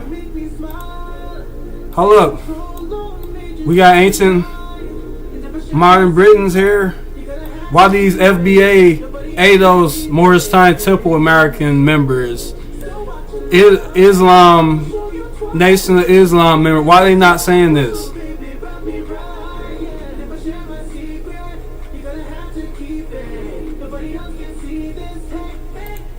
Look, the note, page 145, ancient modern Britons. Thus the mountebank or the prize fighter or tinker need not have a drop of black, quote, Saracen, end quote, blood in their veins. Black. I mean, it's ridiculous what we're doing here. They're mocking the black people and hiding their African Moorish history because they're responsible for the seven liberal arts. Let's continue reading. So on page 189, this still Introduction to African Civilizations by John G. Jackson. Dark whites. Let me continue where I left off, so I'm confused. So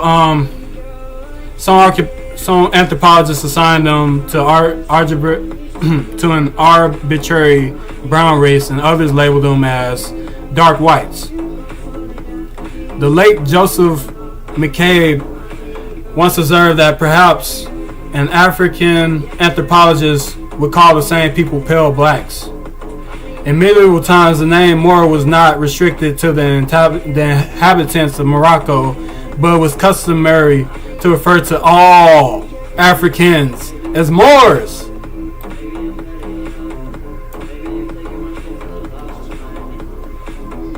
The highly ambiguous word, quote, Negro, end quote, had not been invented yet.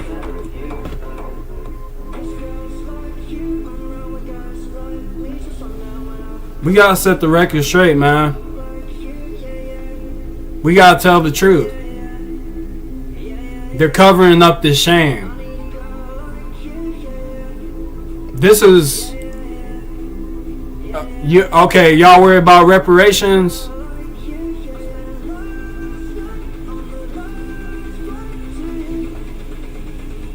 You need restoration, as Taj Tariq Bey would say. Restoration. You need to restore yourself of your ancestral consanguinity. Consanguinity, a term that I picked up from Abdullah El Talib Mosley Bey. Check him out, Moorish Civil Letter. Get his book, Moors and Masonry Part 1, on his official website, moorisandmasonry.org. Get the book. So, somebody has been misleading black people in the Western Hemisphere and in the diaspora by playing with words. We went over this.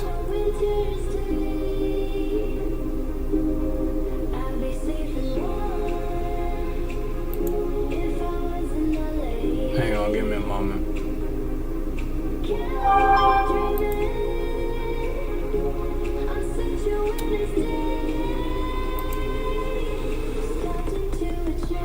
I got like so many books up.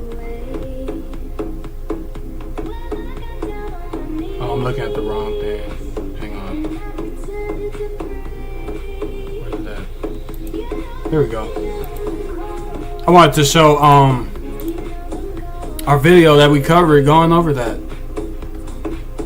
They're playing with your words. Semantic war against the so-called black people. This is on our official YouTube page. Give us a subscribe. Watch our live streams. We have a playlist for our live streams, so make sure y'all check those out. Live on slow mode playlist right here. Check that out. Put it on play and shuffle, etc. You'll learn a lot. Give you some information you all may be lacking currently, while providing evidence as you're seeing being done currently. So, Moor, it was customary to refer to all Africans as Moors. All Africans as Moors. This is John G. Jackson here.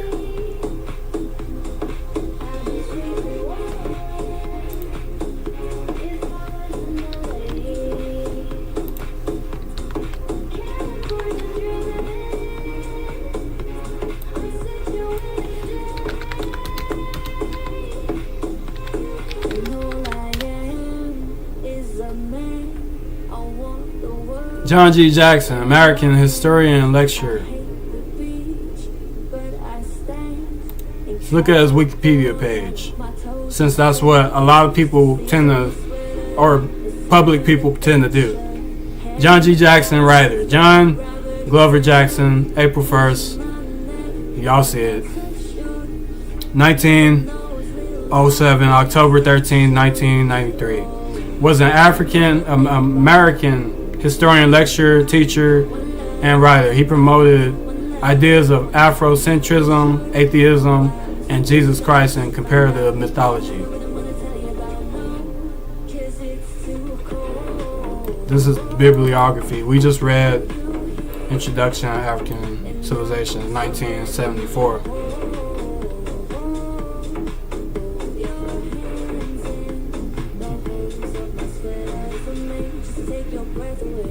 So this man has a lot of history that he presented in here. And we trace this back to Spanish Inquisition, Golden Age of the Moors, Golden Trade of the Moors. Now the shame continuing. I'm going to show y'all another reference. The book, The Jews and Moors in Spain, by a rabbi, Joseph Kroskov, out of, I think Missouri, United States. The state of Missouri. Let me go to that reference.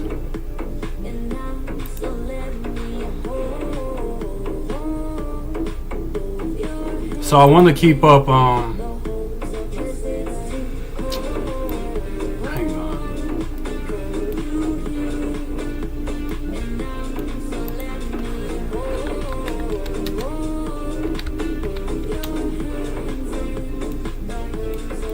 This will be the last. I think this will be the last one, and then we're going to get to Deontay Cal, or whatever his name is.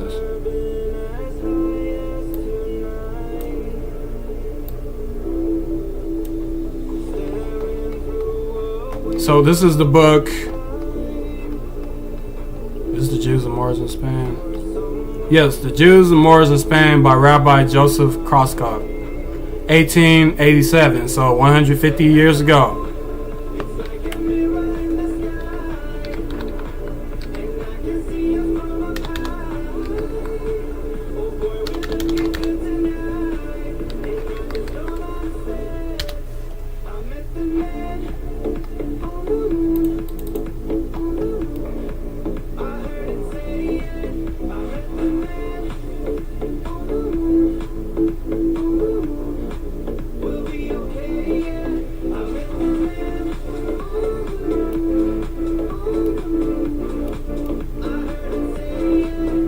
So it might be faster for me to look for this on archive. So give me one moment.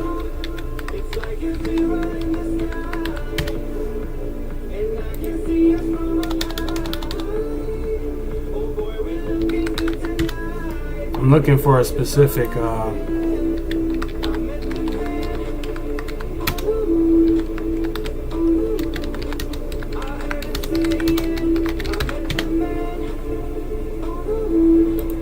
I'm about to show it on the screen shortly here. Alright, hang on.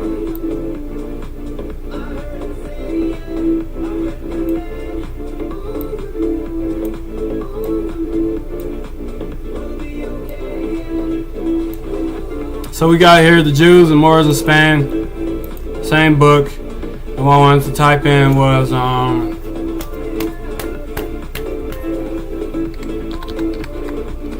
that's in here.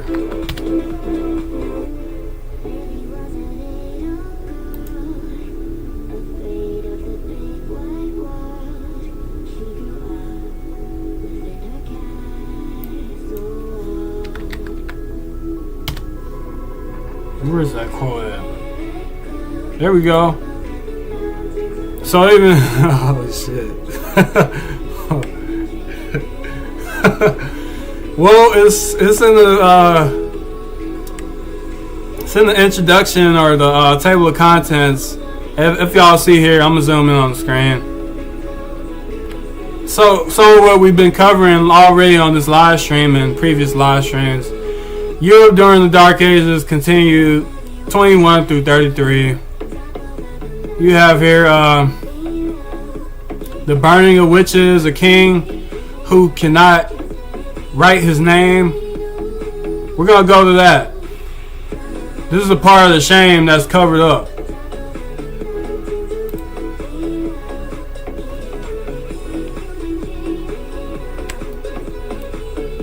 So I mean, it's ridiculous, man. It's ridiculous because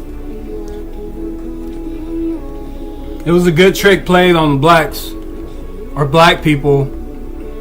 But you have to tell the truth.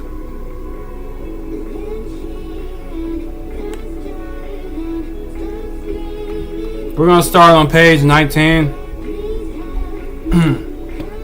So, nowhere freedom of humane thought. Everyone compelled to think as ecclesiastical authority orders him to think. In Germany, France, and northern Spain, we find scarcely one priest out of 1,000 who can write his name. So, the literacy of Europe during this time, they were calling dark people Moors. With dark skin, swarthy. They didn't know. We already shown, hang on. I just showed you a quote from Golden Trade of the Moor. Although the 15th century saw great advance in knowledge of the coast of Africa, at its close, Christian Europe was almost as ignorant as ever about the interior of Africa. The interior of Africa wasn't explored by the Europeans until I believe the 16th century, possibly 15th century, but it's in this book as well. And the explorers that went there ended up dying. Some of them couldn't even bring back the information that they received.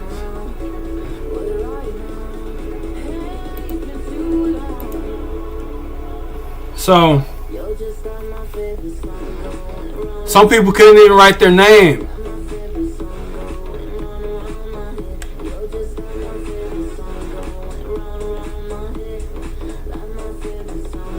Look how ridiculous this is. Hold up. We're going to start on page 29. The Jews and Moors in Spain. Page 29. We're going to start here. We next look for the intellectual accomplishments, but we look in vain. The masses are intensely ignorant.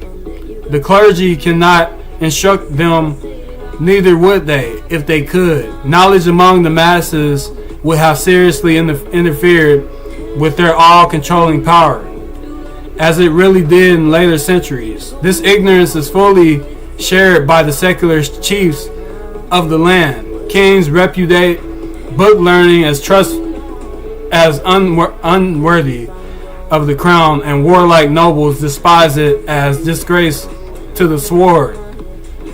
It is a rare thing and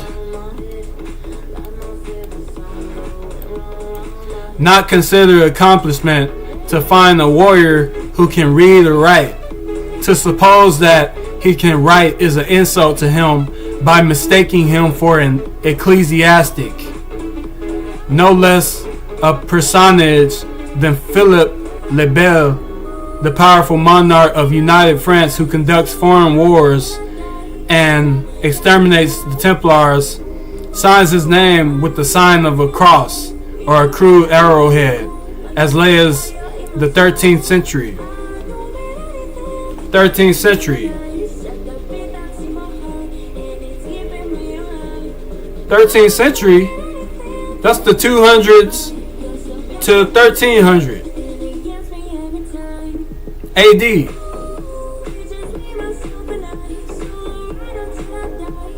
The Moors were persecuted,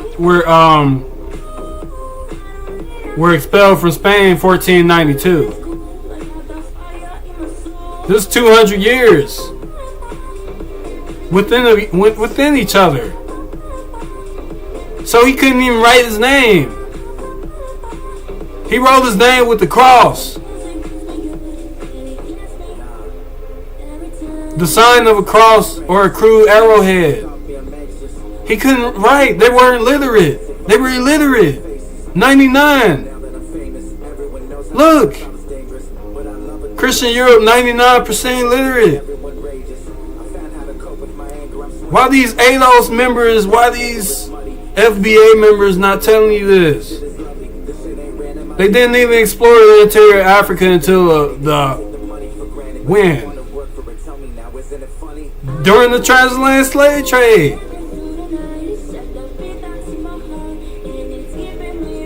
Why aren't these Moorish Science Temple members telling you this?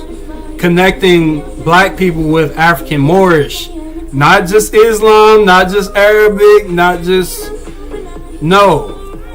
With African Moorish history. Because that's where the alphabet comes from. That's where humanity comes from. That's where science comes from. That's where mathematics comes from. language, music, algebra.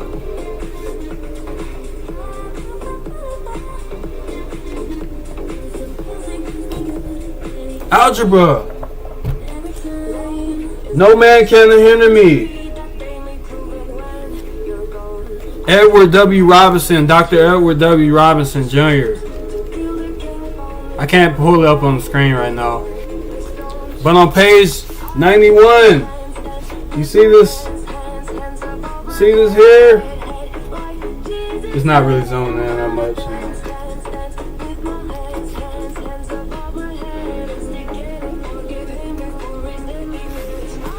But I'm going to read it. Moses, a black African, ancient Egyptian scribe, created algebra 3,700 years ago by papyrus, discovered in this tomb in the mid-19th century. Was donated to the British Museum. The particular... I think we lost connection there. But this is a PhD. This is a legal doctor, a Jewish doctor as well. So, we just showed all this. And now let's get on to Deontay, what is his name? I'll pull him up real quick. So make sure y'all follow our Facebook page as well. Our official Facebook page. We're getting it up and started. We're getting it started up and running. Posting all our videos as you see here. Check us out. We try to keep it updated as we can. But let me refresh this page because I added some new material, I think.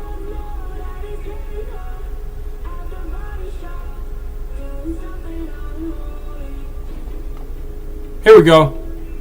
This guy right here, y'all may be familiar with him. But he has some things I need to touch Like about. we were talking about earlier, the projecting. White people didn't even consider us human, 3/5 human. That was never our problem. Our main problem is why we considered them human in the first place. If anybody 3/5, look at their behavior. Who eat people? Who would feed a baby to an alligator? Who would do that? Who would exterminate buffalo just so people wouldn't have nothing to eat, wouldn't have a source of food, just to punish people? Who would give people disease-ridden blankets? Who would do this? Who would create black codes? If you're walking along the train line, you're going to prison. Vagrancy laws. Same thing they doing now. Our issue isn't our humanity. Our issue is trying to prove our humanity to people who don't behave in a humane way.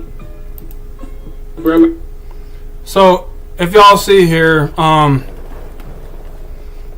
this brother is sharing some ignorance. I'm unfortunate to some unfortunate news to share to y'all.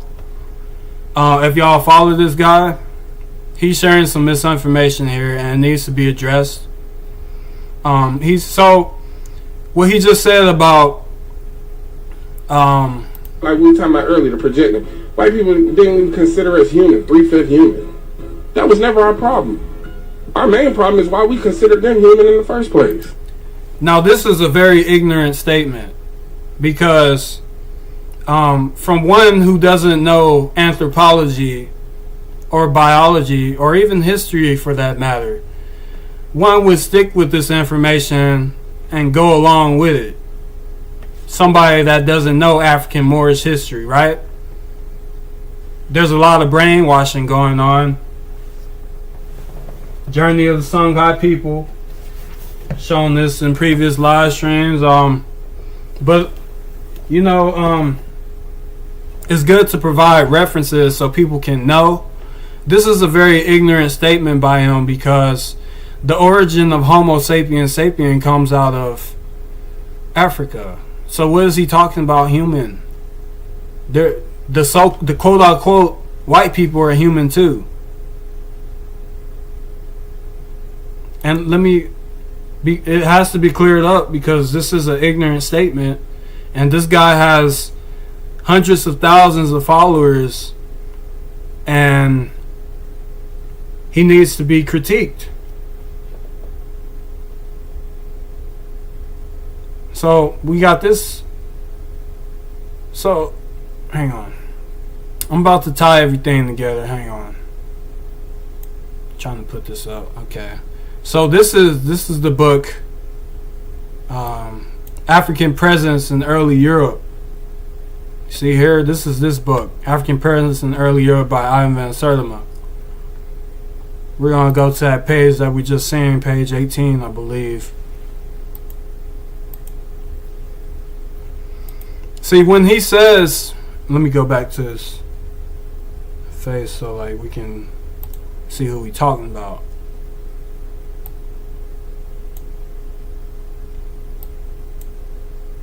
So I just said that this was an ignorant statement. Hang on, I want to let's do it like that. No, wrong window. I think so. Can I use this?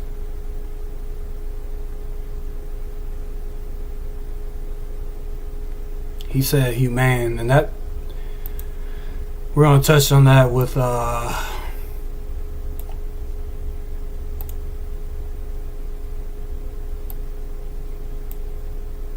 Alright, so we got the screen up, everything everybody can see.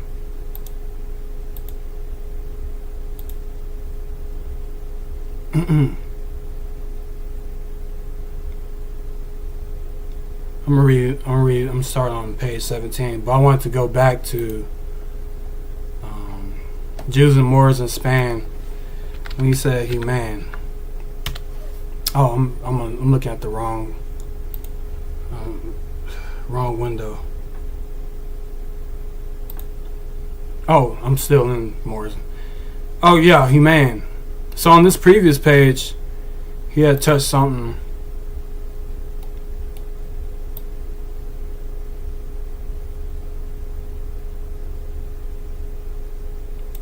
I'm just saying it, humane, where is it?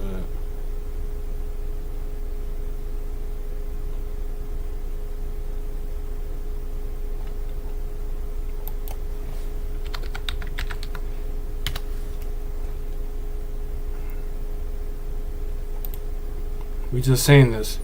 Just popped up on the screen. Alright, so one point that he did make correct.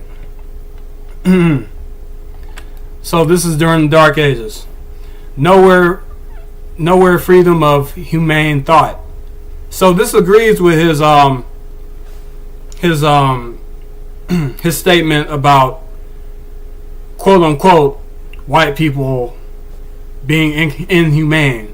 But first, we have to understand what a quote-unquote white person is, because they're still human beings. We are still human. There's only one race. There's no different type. There's no a black and a white race. That doesn't exist. That's the illusion created by the social construct of race. We can go to Alice Roberts. Population is the name that we should be using. I'm paraphrasing from Black Genesis. Population is the race that we should be using. Biologically, it doesn't make sense to use the word race. It doesn't scientifically it's meaningless, so to speak. So no humane thought, but we gotta understand we're all one human species. So if we go to page 17, The Evolution of the Caucasoid by Charles S. Finch. Having established that humanity first appeared on Earth in the evolutionary scheme as African and black, we have to in some way grapple with difficult tentacle problem of the development of races, that is of the major human subspecies, of which there are three. 1. The Africoid, 2. The Caucasoid, and 3. The Mongoloid. If we focus on the development of Caucasoid, which presents a compelling model of racial evolution, we find that while there was closely interwoven complex of ecology factors which figured in this process, the most important phenomenon was the change in skin color from black to white. It is fair to say that the change in skin color, more than any other single feature, put a stamp on the individual races. To examine the evolution of the Caucasoid, we must establish several premises. The evolution of the Caucasoid occurred in an ice age environment near southern limit of the Great Line of European glaciers in the area of southern Russia, Eurasia, around the 51st parallel. 2. White skin was more favorably adapted to the ecological conditions of this region during the critical period. The Proto-Caucasoid population experienced a more or less prolonged period of isolation that enabled it to develop into a distinct subspecies or race. From 1.75 million to 12,000 BP, the Earth experienced a prolonged period of cooling known as the Ice Age. This Ice Age was divided into 4, quote, glacials, end quote, each separated by warm interglacials. During the glacial, the ambient temperatures of the Earth dropped and great sheets of ice, i.e. glaciers, formed and covered vast land masses of North America, Northern Europe, and Siberia. Much smaller glaciers formed the mountainous regions of Southern Europe, tropical Africa, and Southern Asia. The most recent glacial was in Europe, the Worm Glacial, which occurred between 75,000 and 12,000 BP before present. During the Worm Glacial, vast sheets of ice more than a mile thick extended down from the Arctic to a line roughly defined by the 51st parallel. This glacial line extended through southern England, northern Germany, Poland, and southern Russia. There were 2, quote, interstitial, end quote, periods during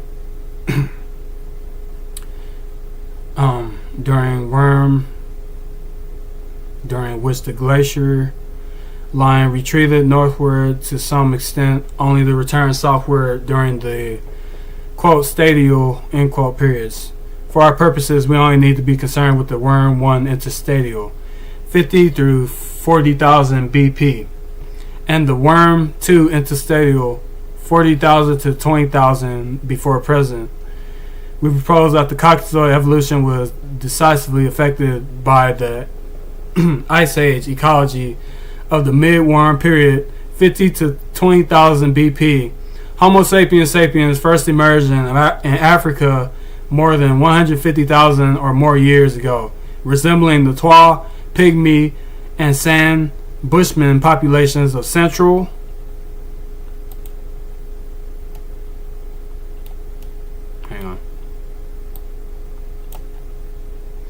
page 18, and Southern Africa, but it is not known at what period he began to migrate out. The first appearance of Homo sapiens sapiens thus coincided with the late Rift Glacial in Europe, which ended about 120,000 BP or before present. He could have migrated into Europe over the Gibraltar land bridge, which existed at the time, but until 120 BP.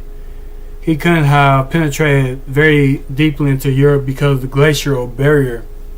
The Riz Worm interglacial between 120,000 and 17,000 BP was a period of much warmer temperatures in which the European glaciers retreated to the far north.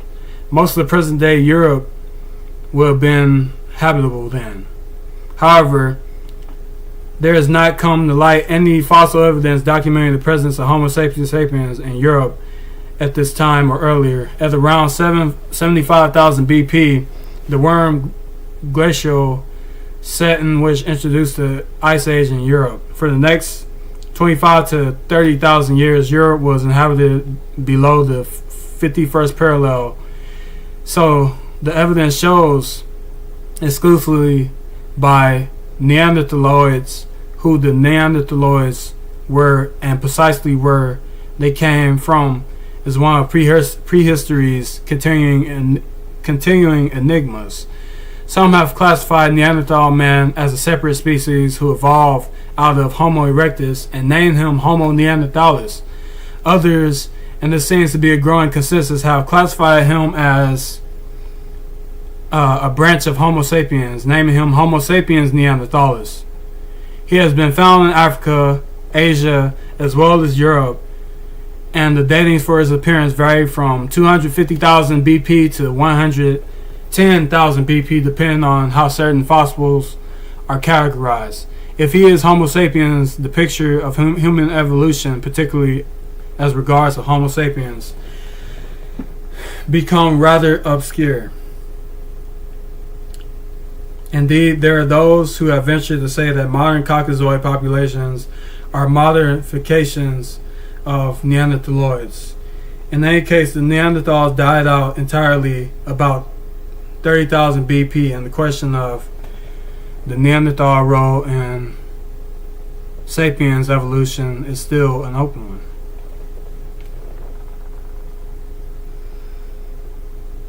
one. All right. If anybody 3/5, look at that behavior. Who eat people? Who would feed a baby to an alligator? Who would do that? Who would exterminate buffalo just so people wouldn't have nothing to eat, wouldn't have a source of food, just to punish people? Who would give people disease-ridden blankets? Who would do this? Who would create black codes? If you're walking along the train line, you're going to prison. Vacancy laws. Same thing they doing now.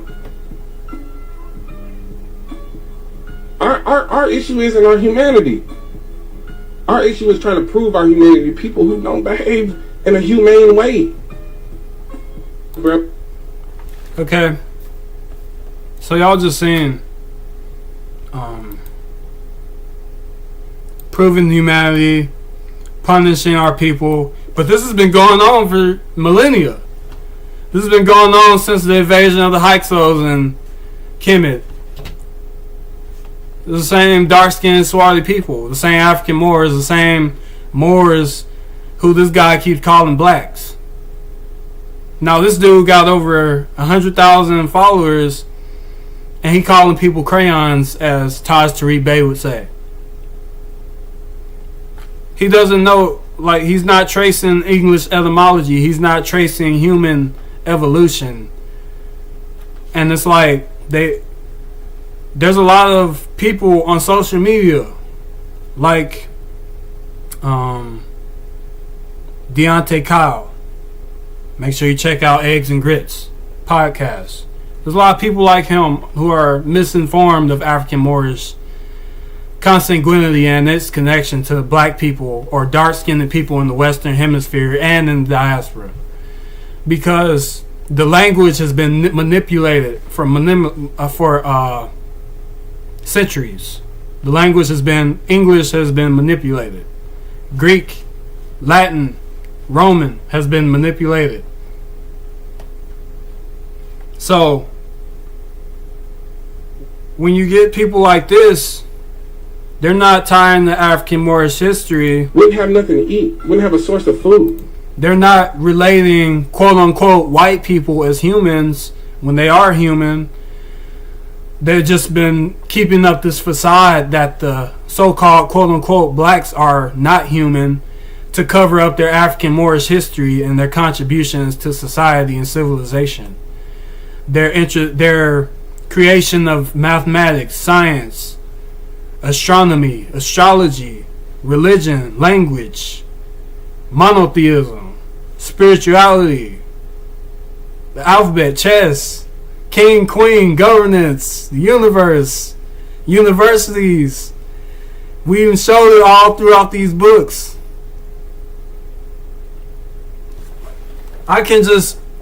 It's simple to just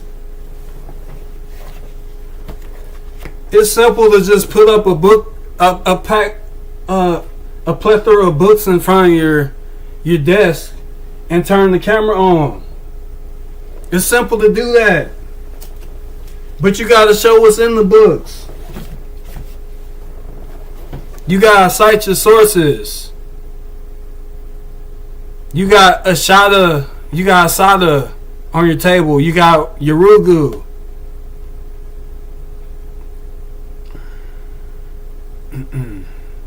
Rosette. So humane. They're humans. They're Homo sapiens sapiens. We seen here. Does he know Homo sapiens sapiens? Does he know what Homo sapiens sapiens? I don't know. But I'm just clearing it up, providing my perspective, and providing the evidence.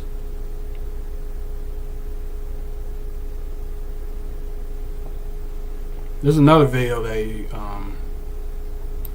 let me go back. Oh, make sure y'all check that out. Our recent short. No. I posted another link right here. But black people created every fucking popular genre of American music, bro. Of course. Now, I will give the whites credit for bootleg music. There's a lot of music coming out in support of the police lately, in support of the president. Bootleg music is an original white genre. Yeah. But it is Black History Month. And in honor of Black History Month, every week we will be going through a Black History Month spotlight. So let's start with OG, Sister Rosetta Tharpe. There is no rock and roll without Sister Rosetta Tharpe. Speak on it. But there's also no Elvis without that brother Chuck Berry. Hey, man, listen. That boy Elvis was stealing from niggas. Man, stole everything. Everything he stole. You know what I'm saying? He never but a hound dog. That's Rosetta. So I'm gonna just stop it right there because it's a lot of ignorance and a lot of schism being thrown around. For the people that are calling themselves quote unquote white, they see this and some get offended. I mean, look how he's speaking and dividing the caste systems of black and white and not tying it to African Moorish history. You just seen that he said black history. African Moorish history is black history. But black people created every fucking popular genre of American music, bro. Black, quote unquote, dark skinned people, I'll say this, quote unquote, black people or dark skinned swarthy people are responsible for music. Golden Age of the Moor.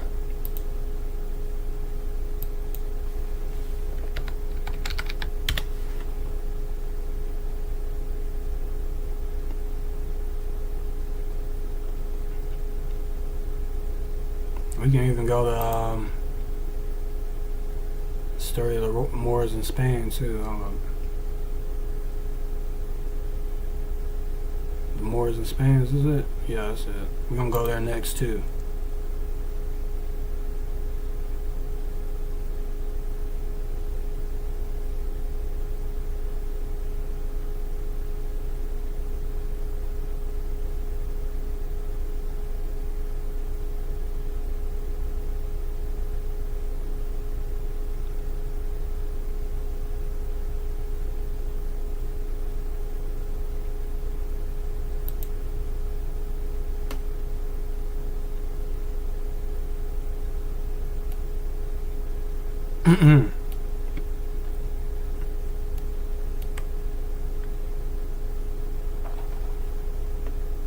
I'm just read a little bit on page 16. Egyptians, even as late as Greek times, were still possessors of canted knowledge in both music, practice, and theory. Thus, much that we credit to Pythagoras and the Greek music theorists have deeper roots in Alexandria and the Nile Valley. So, in addition, the legacy of ancient Egypt is found in the shapes, tunings, and playing styles of such folk instruments as the argo, double clarinets, the gimbri of North Africa, the many inblown flutes of the Near East, the halom of the Wolof, and the sistrum of the Ethiopian Copts.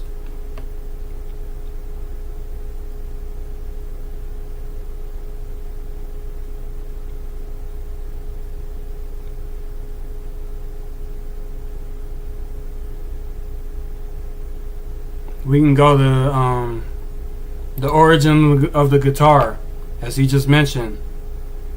I mean, this is ridiculous, man. It's ridiculous.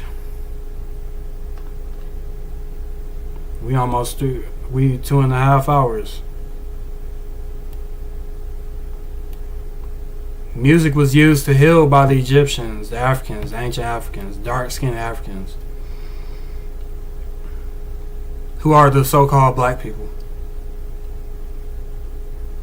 Humanity comes from one place.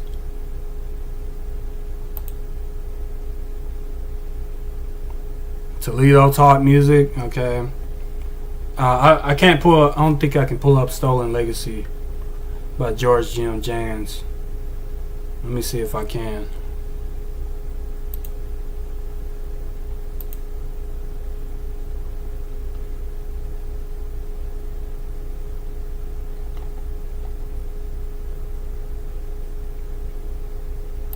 That's the one I don't be saying. Saving. "Stolen Legacy" by George Jim James.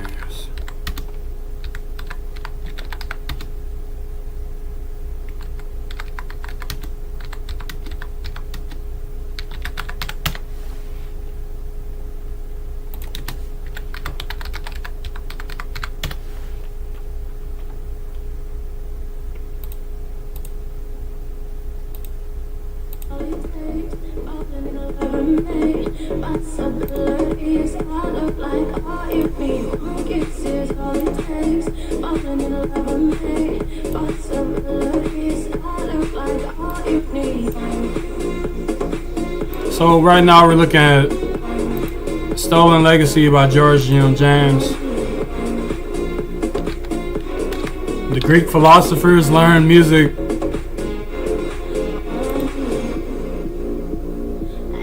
from the mystery system.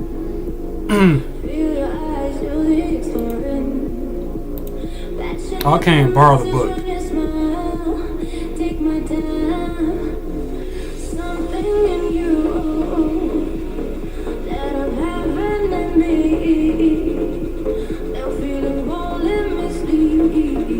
Cure the soul, we already seen this.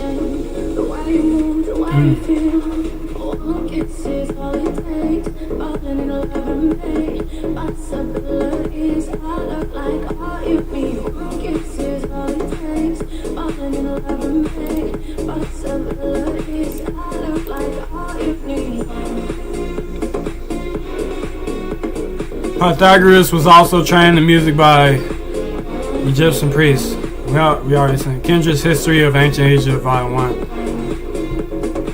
Come on, man. This is kiddie stuff.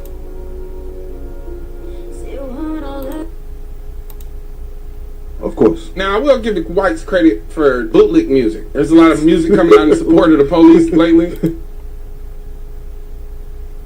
Need to add some of these books to your arsenal. Golden Age of the Moor, The Spanish Inquisition, Negro Rulers of Scotland and British Isles, Introduction to African Civilizations, The Moors in Spain, The Jews and Moors in Spain, African Presence in Early Europe, Nature Knows No Color Line, The Orion Mystery, Black Genesis, The Prehistoric Origins of Ancient Egypt, Destruction of Black Civilization, Timaeus by Plato, Egyptian Yoga Volume 1.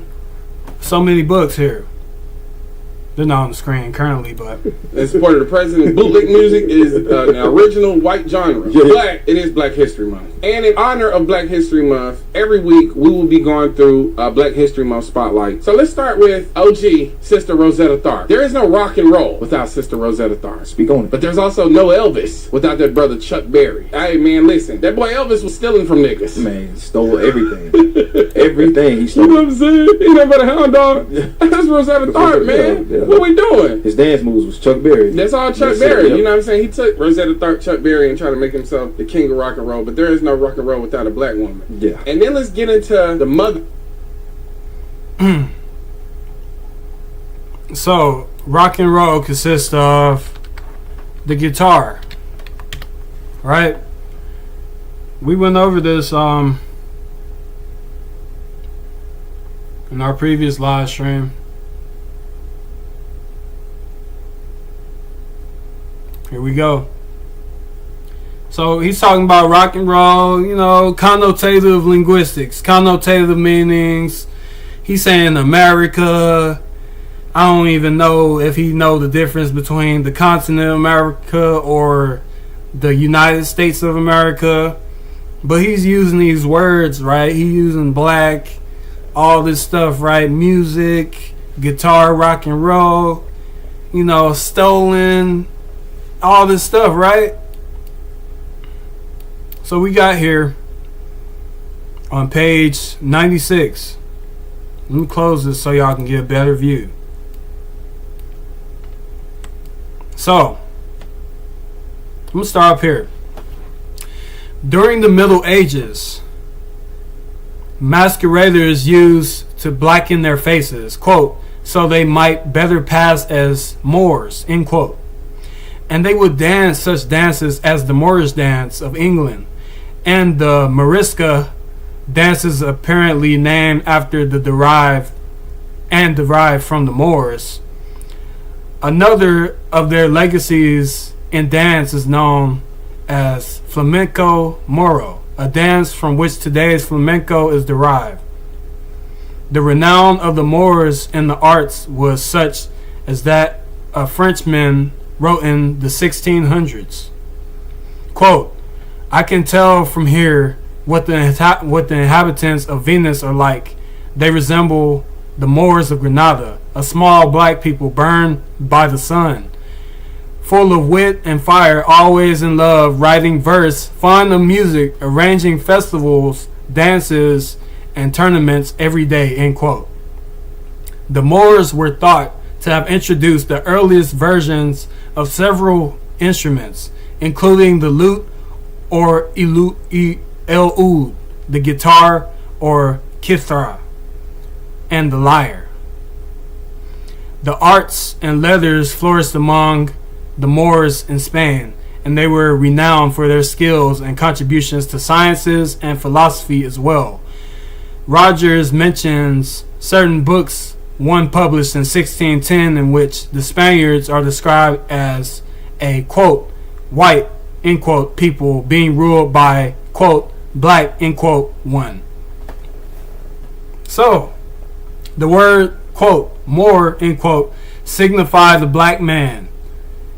And the people who were called, quote, Moors, end quote, were the North African ancestors of the dark brown and brown black peoples of present-day Sahara and the Sahel, mainly those called Fulani, Tuareg, Zanaga of southern Morocco, Kunta, and Tabu of the Sahel countries, as well as, quote, Moorish, end quote, and other, quote, black, end quote, Arabs who lived in Mauritania and throughout the Sahel. They included the Traza of Mauritania and Senegal, the Maghreba, as well as dozens of other Sudanese Arab tribes, as well as the Chamba of Algeria, the long, lanky, dark brown men called Tuareg or Tuareg, who can still be seen veiled and armed with sword and shield, striving through the desert with their camel and still involved in desert commerce. They were in charge during the Middle Ages.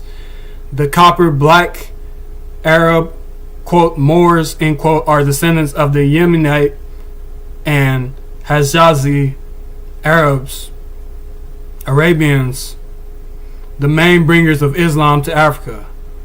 They still trace their ancestry to the Yemen or southern Arabia, and like their kinsmen in Yemen, they can be seen playing, quote, Moorish, end quote, melodies with string, percussion, and wind instruments under shaded trees in Mauritania. Tuaregs, Fulani. You look at our description of our video. We have all these names in there. Fulani, Tuareg. We have some of them. We got Moors. We got Fulani. We got Tuareg. Look in our description. Look at our keywords. Look at the keywords below the video. Look at the keywords. You got Fulani, Tuareg, Moor, African-moor. Come on now. And he talking about American rock and roll. Come on, man. He talking about white people ain't humans. Humanity comes from one place, man. What are you talking about? Have you not read Dr. Ivan Van Serp? Do you not know who Charles Finch is? Do you not know J.A. Rogers?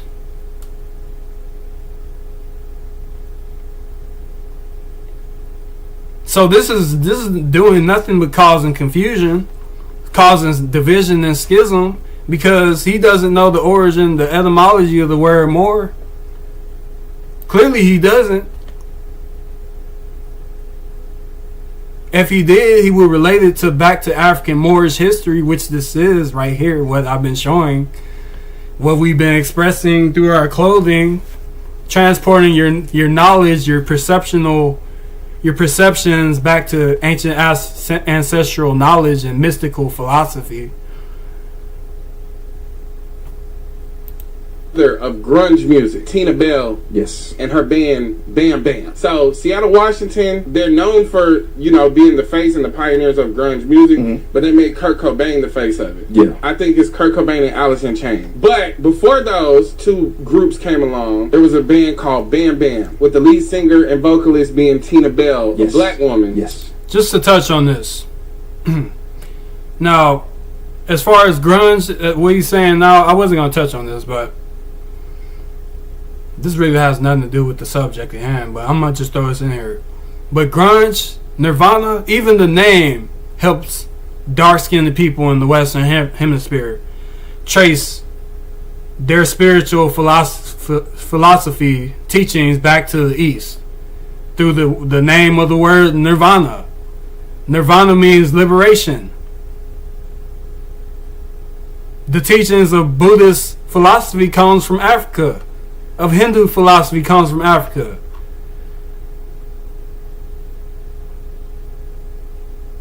She That's just a little took bit on Kurt Cobain on the road with her. So Kurt Cobain got to see her pioneer this entire new sound, this new era of music, and especially being in the Northwest, where it's not like a lot of music coming out of the Northwest. Everybody trying to either get to LA or New York. This was big, and for her to be the face of it, she's an extreme minority out there. You understand what I'm saying? It's not really nigga weather going on in the Pacific Northwest, bro. No wonder it was so sad and depressing. You know what I mean? Yeah. A lot of overcast. So, a lot of overcast, a lot of rain. You know what I'm saying? Great national parks up there, though. Yeah.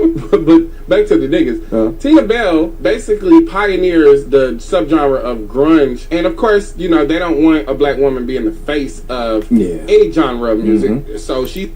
But you understand, the quote-unquote black woman, every human being is able to trace back their ancestry back to the African Moorish dark-skinned Swarthy woman in the African continent, known today as Omo 150,000 to 300,000 years. DNA, everybody got mitochondrial DNA in them. Medical doctor Stanley Mesley, the 30-day heart tune-up, mitochondria, DNA,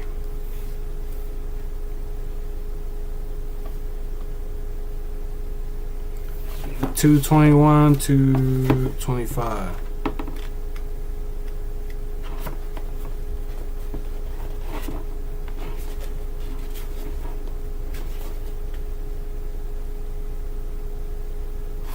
So on page 225 of the same book, It says here, this is by MD, a medical doctor. So, it says mitochondria produce most of the energy in your cells. Your heart cells have more mitochondria than any others in the body. Everybody can have, you cannot be a human without mitochondria. So his words are causing division and schism because he's ignorant of African Moorish history and its connection to so-called quote-unquote black people. He's in the lineage of Cicero Zetathar of not getting credit but pioneering something. And then we get over here to the Midwest. We in Detroit. Hey. And we got some brothers over there, Bobby, Dennis, and David Hackney, a band called Death. Cold brothers. Woo!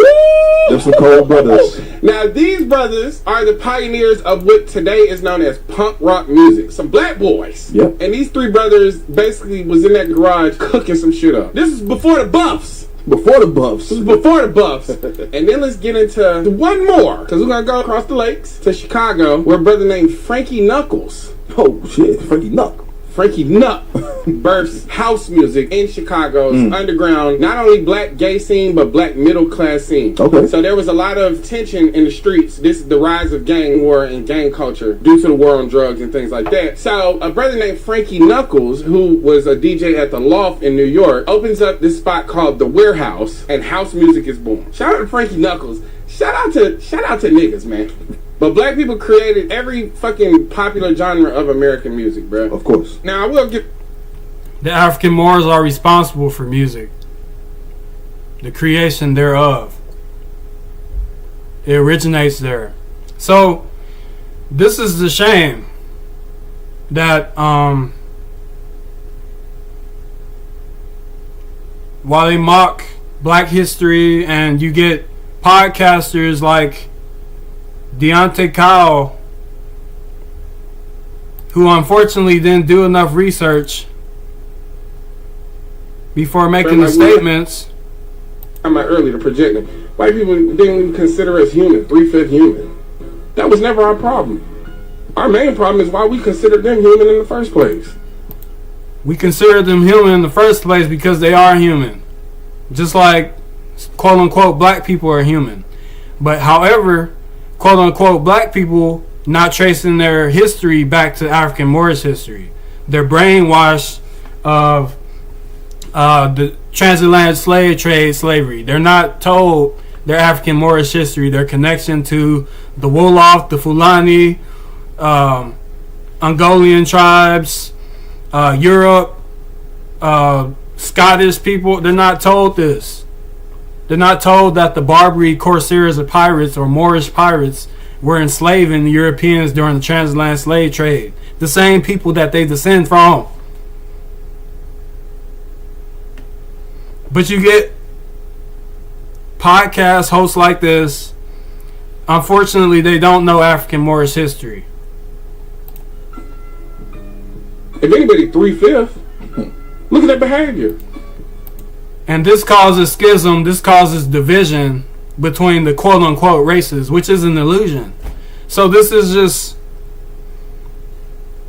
this isn't knowledge. This is division. This isn't knowledge.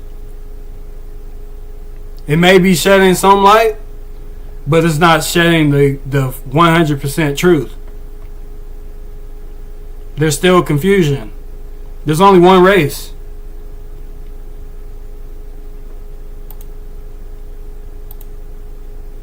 You just seen him say nigga. You just seen him say nigga.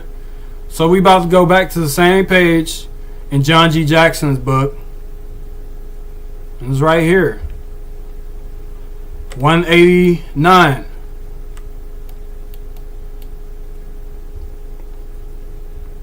Hold up now, like, are you understanding what I'm saying? Are you getting it? The late Joseph McCabe once observed that perhaps, let me start down here. Just, the word, quote, Moor literally means black, end quote. This dude right here, Deontay Kyle, eggs and grits. He's saying black, black, black, white, white, white. Does he know this book? Can somebody share him this book? Share him this page, please. Please. The ignorance will cause more schism and more division. We need to understand this. The word, quote, Moor, end quote, literally means, quote, black, end quote. So the Moorish people were black people. I'm not a historian. This was written by a historian 50 years ago. And you mean to tell me nobody in his circle is telling him this? Nobody in his circle is saying, hey, Moor means black. Moor means dark-skinned, swarthy before the word black existed. Before the word Negro existed. Look. The lightly ambiguous word Negro, hold up. The lightly ambiguous word Negro, quote, end quote, Negro, had not yet been invented. In medieval times, the name Moor was not restricted to the inhabitants of Morocco, but it was customary to refer to all Africans as Moors. Moor means dark-skinned and swarthy. That's etymology. It don't mean Arab and Berber. We already showed this with Stanley Lane Poole. Stanley Lane Poole, we already showed this. Look. I'm going to show you the page. Look. Page 52. In Andalusia, there was another very important party to be reckoned with besides the various Arab factions. The conquest of the peninsula had been affected almost entirely by Tariq and his Berbers. And these Berbers, who are the Moors proper, though the word is conveniently employed to denote mixture of Arabs and Berbers, form a leading factor in a new state of things. Hang on now. What? Medieval times, Moor was referred to Africans. Period. It meant black people. What is he talking about? Who eat people? Who would feed a baby to an alligator? Who would do that? Who would exterminate buffalo just so people wouldn't have nothing to eat, wouldn't have a source of food, just to punish people? Who would give people disease-ridden blankets? Who would do this? Who would create black codes? If you're walking along the train line, you're going to prison. Vacancy laws. Same thing they doing now. Our issue isn't our humanity. Our issue is trying to prove our humanity to people who don't behave in a humane way. No. The issue is lack of knowledge. The issue is the same people that's creating all this has been fighting you for millennia. That's what it is. And you're using English and you don't even know the etymology of the words. They've been fighting you for millennia, persecuting you. We've shown this. Spanish Inquisition, the Crusades. We haven't even mentioned the Punic Wars. He just said, like, the evil things that they did, them not being able to grow. Do you know what they did with Carthage? Did you not read the Punic Wars? Did you not read what the Romans and the Greeks did to Carthage? Leo Africanus? I think so. Let's bring up the Carthage, Punic Wars, actually.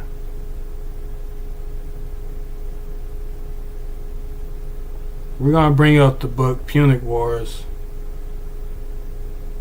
Hang on, let me Make sure I find it. Nope, that ain't it.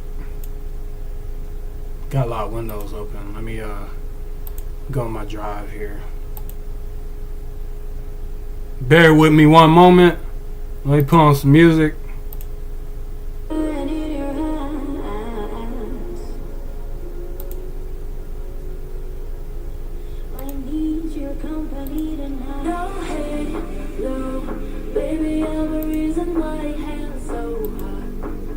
So we're going to the Punic Wars. We're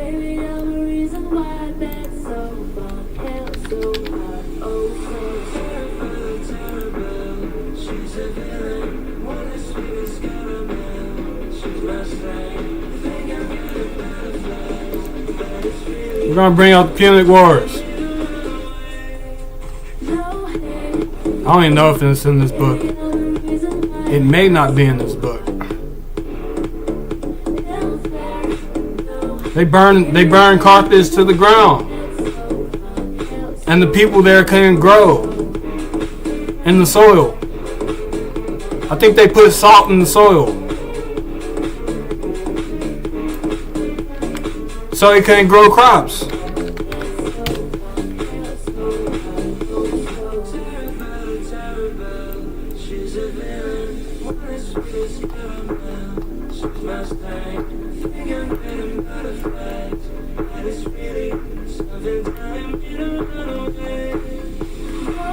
It could be in this book. But this is still African Moorish history. Let me go back. It's taking too long. This is still African Moorish history. Dang, we are almost 3 hours. Wow, this flew by.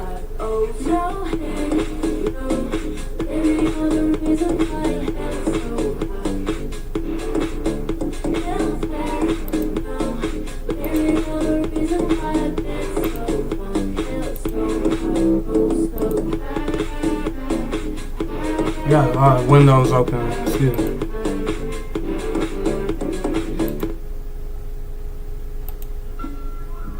Who would do this? Who? These are still humans doing all this. Who create black code? Black codes. If you're walking along the train line, you're going to prison. These are still humans. These are the same humans that's been fighting the Moors, the African Moors, for millennia. Since the Hyksos. The same humans. We're all the same humans. There are no other humans. We're all Homo sapiens sapien. Or Homo sapien. Okay? The same people he's talking about are covering up African Moorish history.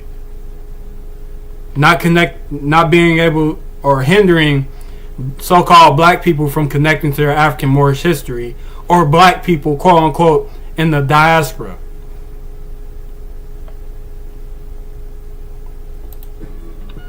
Vacancy laws. Same thing they doing now. Our issue isn't our humanity. Our issue is trying to prove our humanity to people who don't behave in a humane way. And the reason why is ignorance. Like I've shown.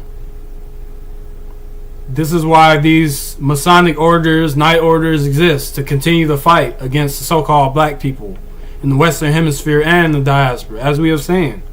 The Saracens, Cowans, different words and tokens and grips of every degree by which they would be secured against Cowans and Saracens. Y'all see it here. Saracen is a Moor, a dark-skinned, swarthy person, African Moor, who this guy seems to be calling quote unquote black.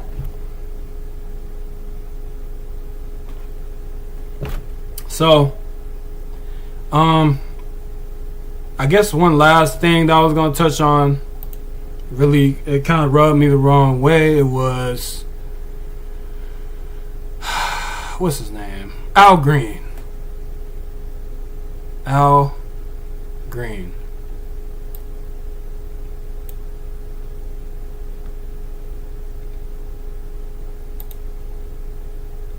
Al Green. The circus.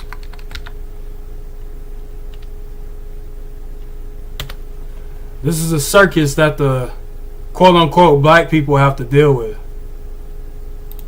Instead of them being honest with human history, they continue to mock and ridicule.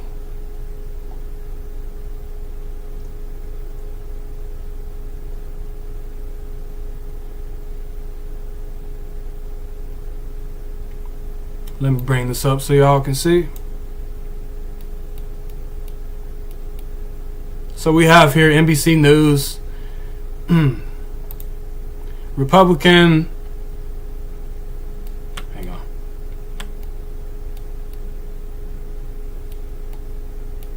Republican Al Green is escorted out of President Donald Trump's State of Union address after waving a sign that says, quote, "Black people aren't apes," end quote.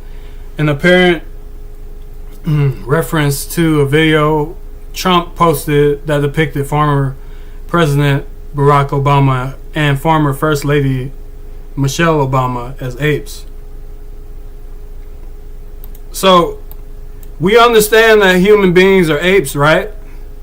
This isn't look. We understand that human beings are already apes. So why is Al Green playing dumb? Why is he playing dumb? Why is he not saying African Moorish history?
So human.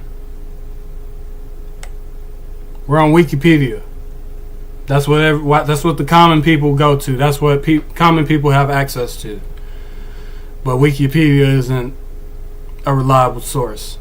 Humans, Homo sapiens, many, quote, thinking men, end quote, or, quote, wise men, end quote, are the most common and widespread species of primate. And the only extant species of the genus Homo. They are great apes. That's ape in there.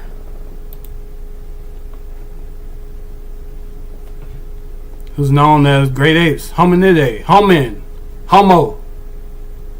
We're apes.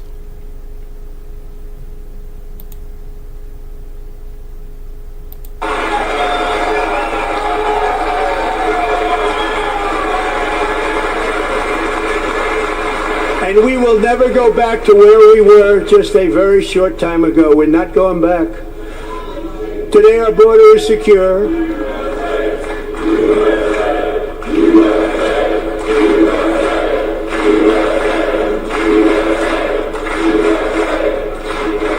Thank you. Black people aren't apes. So instead of telling the truth, then let's have a conversation. Instead of telling the true African Moorish history, the game is still played and it's still hidden. The shame of the illiteracy of Christian Europe during the Dark Ages and after the Dark Ages. And this is what so-called black people have to deal with in the year 2026. And yeah, they mock African Moorish / black history and hide their shame. we just gave it to you here. Thank y'all for tuning in.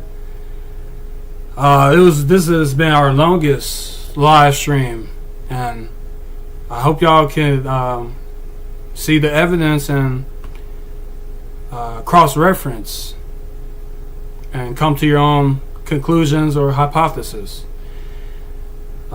Make sure y'all tune in next week, Wednesday, 8 p.m. Central Standard Time, 9 p.m. Eastern Time, as we continue our live on Slow Mode. Check our merchandise, buy our merchandise at our official website, www.slowmoed.com/shop, and also our Etsy page at Slow Mode. We have more Slow Mode Moorish portals coming. Also, I will be visiting California, the state of California, in the upcoming weeks. So make sure you stay tuned. Our next live stream, hopefully we will be in California by that time. So make sure y'all come through and absorb some knowledge as we continue to transport you all perceptually to different alternative realities with the use of African Moorish knowledge. Thank you for tuning in, and I'll see y'all next time. Deuce.